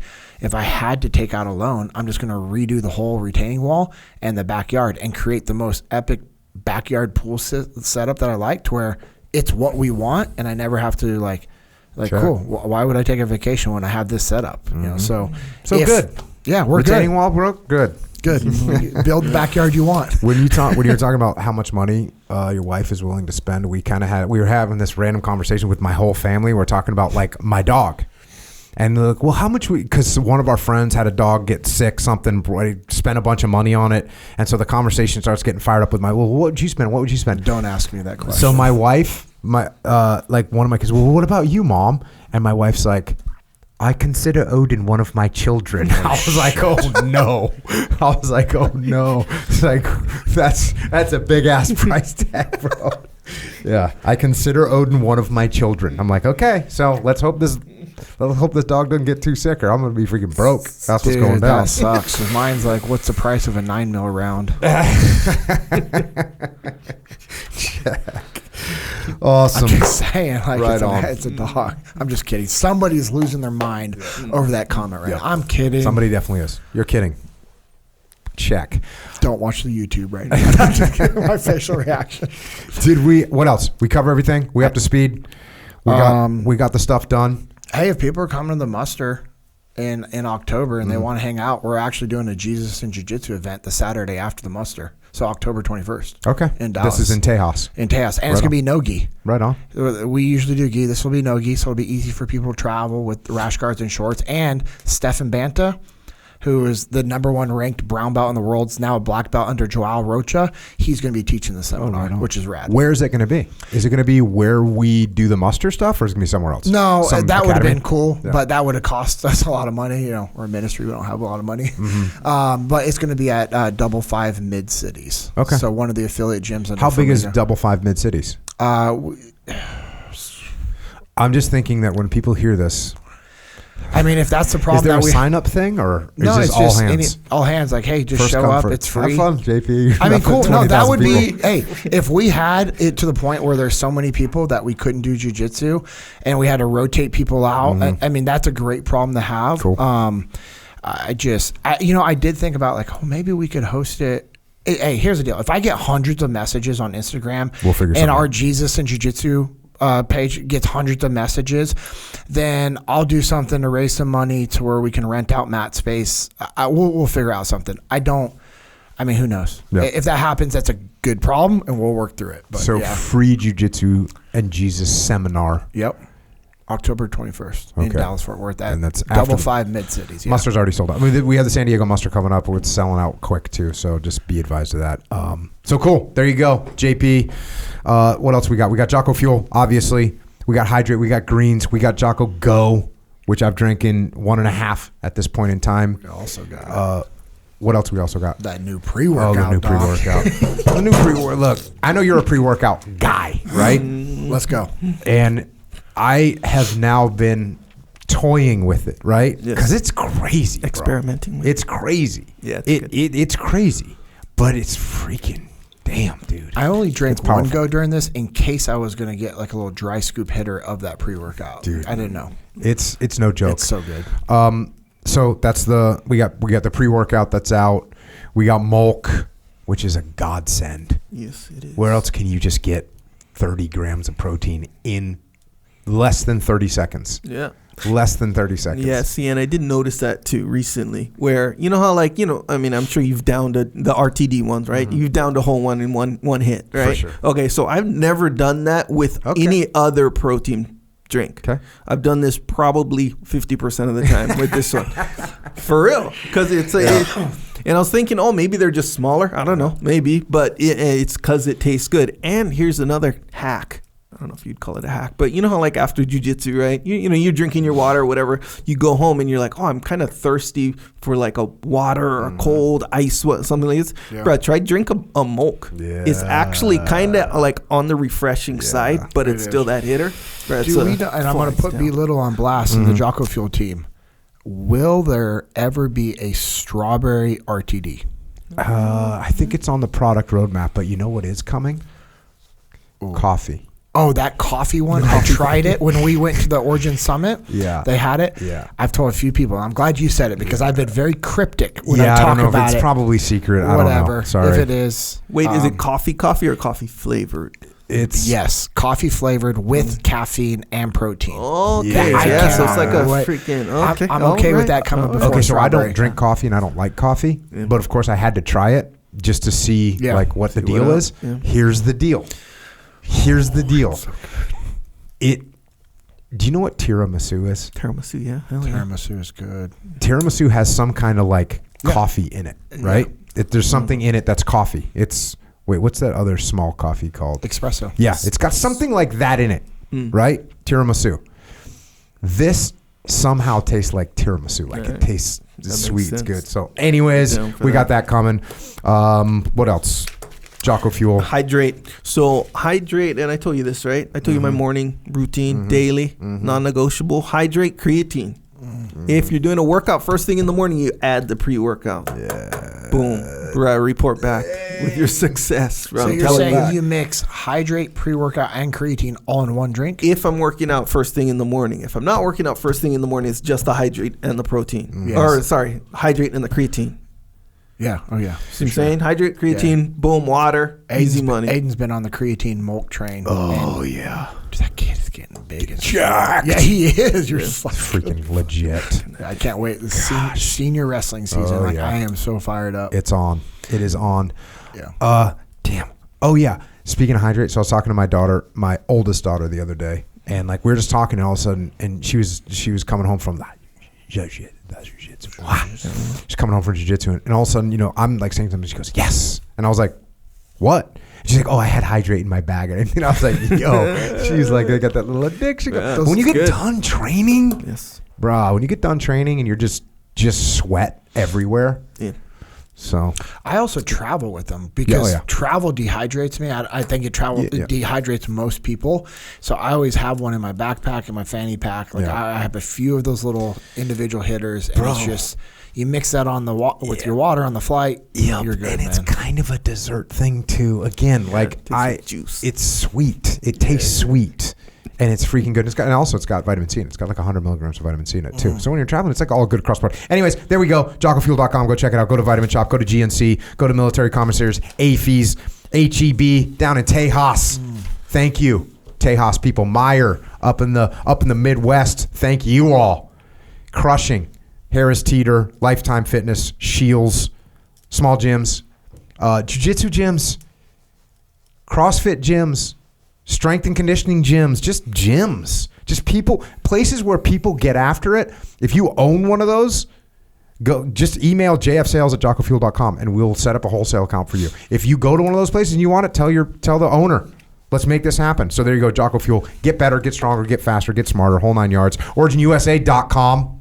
You need to get yourself some American-made gear, jeans, boots. I was just hunting, was unsuccessful on my hunt. I did not harvest. But I had an awesome time.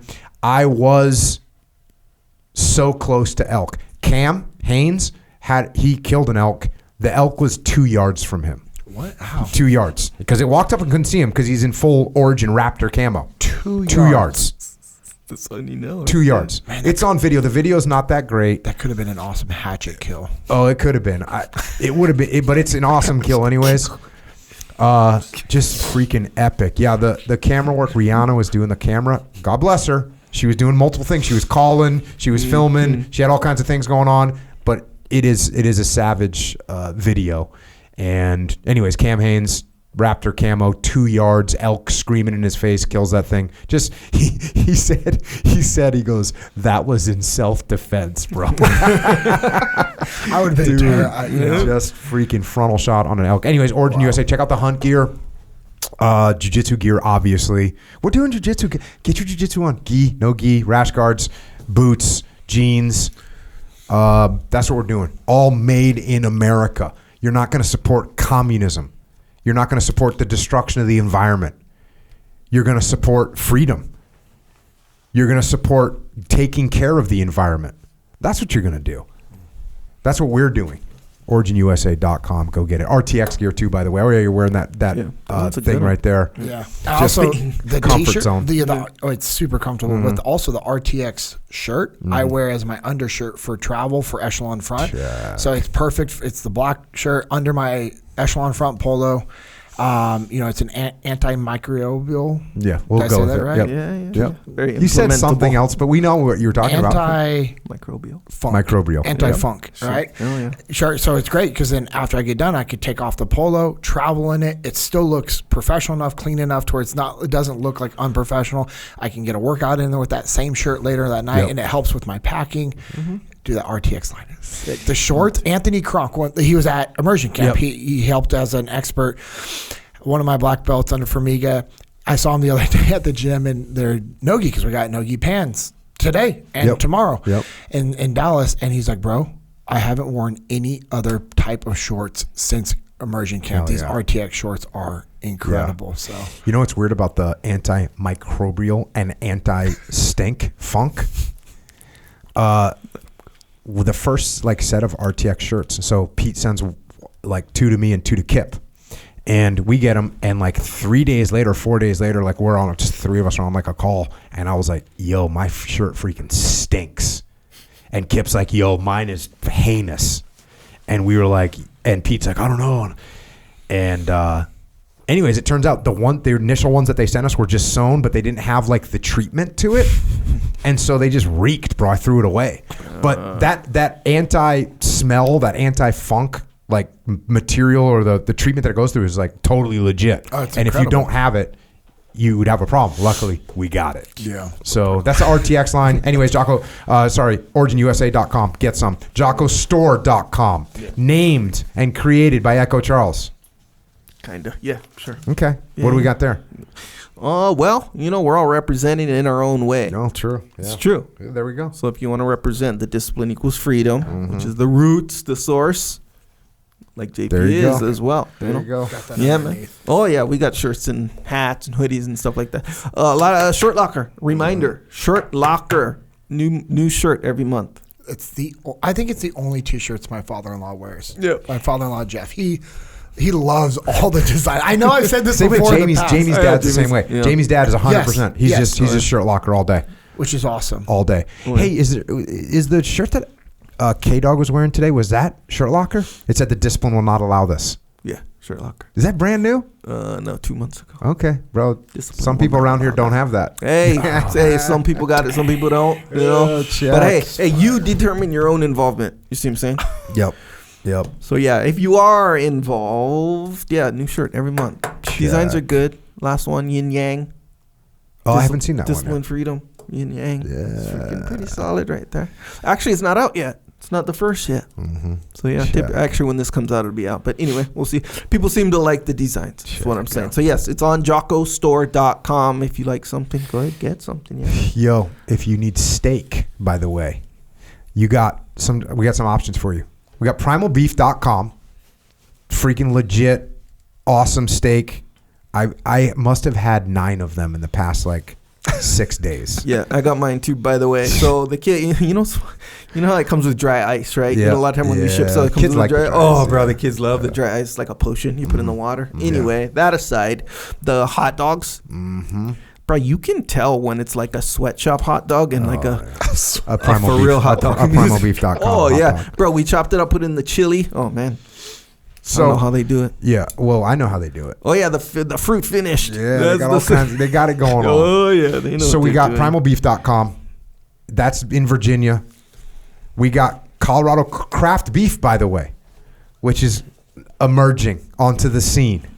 Colorado Craft Beef, another just awesome ranch with awesome beef, and we got that working. So check out Colorado Craft Beef if you need beef. And then finally, obviously, Little Cattle Co. We got some options for steak. Look, you need steak. You need steak. So that's why you think I'm involved in some steak. I'm involved in some steak. We're eating steak. We eat a lot of steak. We're even eating beef hot dogs now. That's what's going down. Yeah. Putting it in chili, apparently. Actually, bro, I am not really that down for hot dogs in general. Mm-hmm. Not because they taste bad. But just like the I don't mind the thing, the whole thing, the whole idea, bro. You ever look? You know when they say see how the sausage is made, bro? It should be see how the hot dogs are made, bro. It's like 10 times worse. And ground beef. That's what I've learned. Like that's what Steven's educated me on, and since we launched Little Cattle Co. and obviously Primal Beef and Colorado Craft, like if you're not getting it from these companies, like your ground beef, like I would be just do your research. Yep. And you talk about what's cool about this industry. When I first talked about Little Cattle Co., I think that was episode 376. Mm-hmm. The guys from Colorado Craft reached out to me on Instagram. They said, hey, if there's anything we can, Jeff, he was like, hey, if there's anything we can do to help, let us know. And I was like, that's crazy. It just shows you their intent and how cool the agricultural just beef industry is, because it's like, hey, we're going to help out. And instead of having this scarcity mindset, it's like, no, why don't we have the mindset of growing and expanding like our customer base and our reach and people's knowledge of like, hey, why it's good to know what's going into your food and into your bodies, and you're helping Americans. You're helping the small, the smaller companies. Like you order for our company, right now, like Steven and his wife are picking it up, and his family is at the warehouse right now stocking the freezers. Like you follow us on Instagram, you'll see like his son Brody is literally going to the freezers and pulling out the orders and filling them up. It's a really cool thing, and Aiden's going to be working there this, in the evenings in the summer as well. Once wrestling season's over. Well, yes, that's his focus. During wrestling season, he's going to be eating. He's going to be consuming. Yes. But it's what just weight cool. is he doing this year? I don't know, man. I think he's. What's he walking around at right now? In the 190s. Damn, dude. What is he, 6'2"? I think he's 6'2", yeah. Still. Yeah. I don't think he's hit 6'3" yet. You're awesome. 6'2". He wrestled at 175. Hang him upside down. Decompress. Let him decompress. But the industry's cool, and those guys at Colorado Craft, I thought it was really cool how nice and helpful they were. Great companies. Just great companies doing the right things for the right reasons. Same with Sean. Since he launched and we launched, it's like, hey, like we're bouncing and stuff pass on each other, and it's just, I love it. It's awesome. Yep. So get your good steak from one of those places. Subscribe to the podcast to Jocko Underground. Check that out, jockounderground.com. We control it, so that way no one can tell us what to do. And look, we don't causing problems over here, but you don't know what's going to happen. So jockounderground.com. Check that out. YouTube, subscribe to all the YouTube channels. Psychological warfare, that's still in action, by the way. Yes. If you need a reminder, I talked about reminding yourself. There's a reminder for you. Check that one out. It's on iTunes, Google Play, or all MP3 platforms. What year did that come out? Do you remember? 16, I think. Damn, dude. I was saying I was going to make another one of those, but I kind of stopped saying it. But I do owe the world. Well, I owe some people. I feel like just generally speaking, you're a lot of the stuff you say I mean, it's a hodgepodge for sure, but it can be used for the same function as psychological warfare, I found. Okay. Well, I like it. That's what we're doing. Flipside Canvas, Dakota Meyer, making awesome stuff to hang on your wall. Written a bunch of books. Obviously, Leadership, Strategy, and Tactics, Expanded Edition. Black, cool-looking cover. Get it. Order it. Get this information that we talked about today, and then all the other books that I've written, especially the Warrior Kid books. Get your kids the Warrior Kid books, please. Get your neighbors' kids the Warrior Kid books. That is going to help them so much. And all the things that you should tell your kids to do and that you tell them to do and they don't really listen to you, they will listen to Uncle Jake. Proven fact. They don't want to listen to you. They will listen to Uncle Jake. So get those Warrior Kid books for all your kids. Echelon Front, you've heard us talk about that today. We solve problems through leadership. All your problems are leadership problems. Go to echelonfront.com. Come to one of our gigs. That's what we do. Bring us into your company. And also, we have an online training platform. ExtremeOwnership.com. You can learn these things that we talked about today. You can learn to utilize them in your daily life, in your family, with yourself, with your company, with your business, with your pickup basketball team. These principles are for everything that you do when you interact with other human beings. When you are trying to build the relationships we talked about. So go to ExtremeOwnership.com. And you can take these courses online. There's free courses on there, by the way. This isn't like, big money grab. No. We just want you to learn this stuff. It's going to make your life better. Yeah. So check it out, extremeownership.com. And if you want to help service members, active and retired, you want to help their families, you want to help Gold Star families, check out Mark Lee's mom, Mama Lee. She's got an incredible charity organization. Really helps out a lot of people that JP and I know personally. We've seen it transform them, doing medical treatments that the government doesn't pay for. So hyperbaric chamber, just incredible support that she gives. So America's mightywarriors.org if you want to get involved in that. Heroesandhorses.org. Micah Fink, up there in the mountains. He's up there in the mountains right now. He just got done skinning an elk that he killed with a freaking carved stick. That's what he's doing. But he did just get out of the field. He took two groups this season, takes veterans up there into the mountains where they can find themselves again.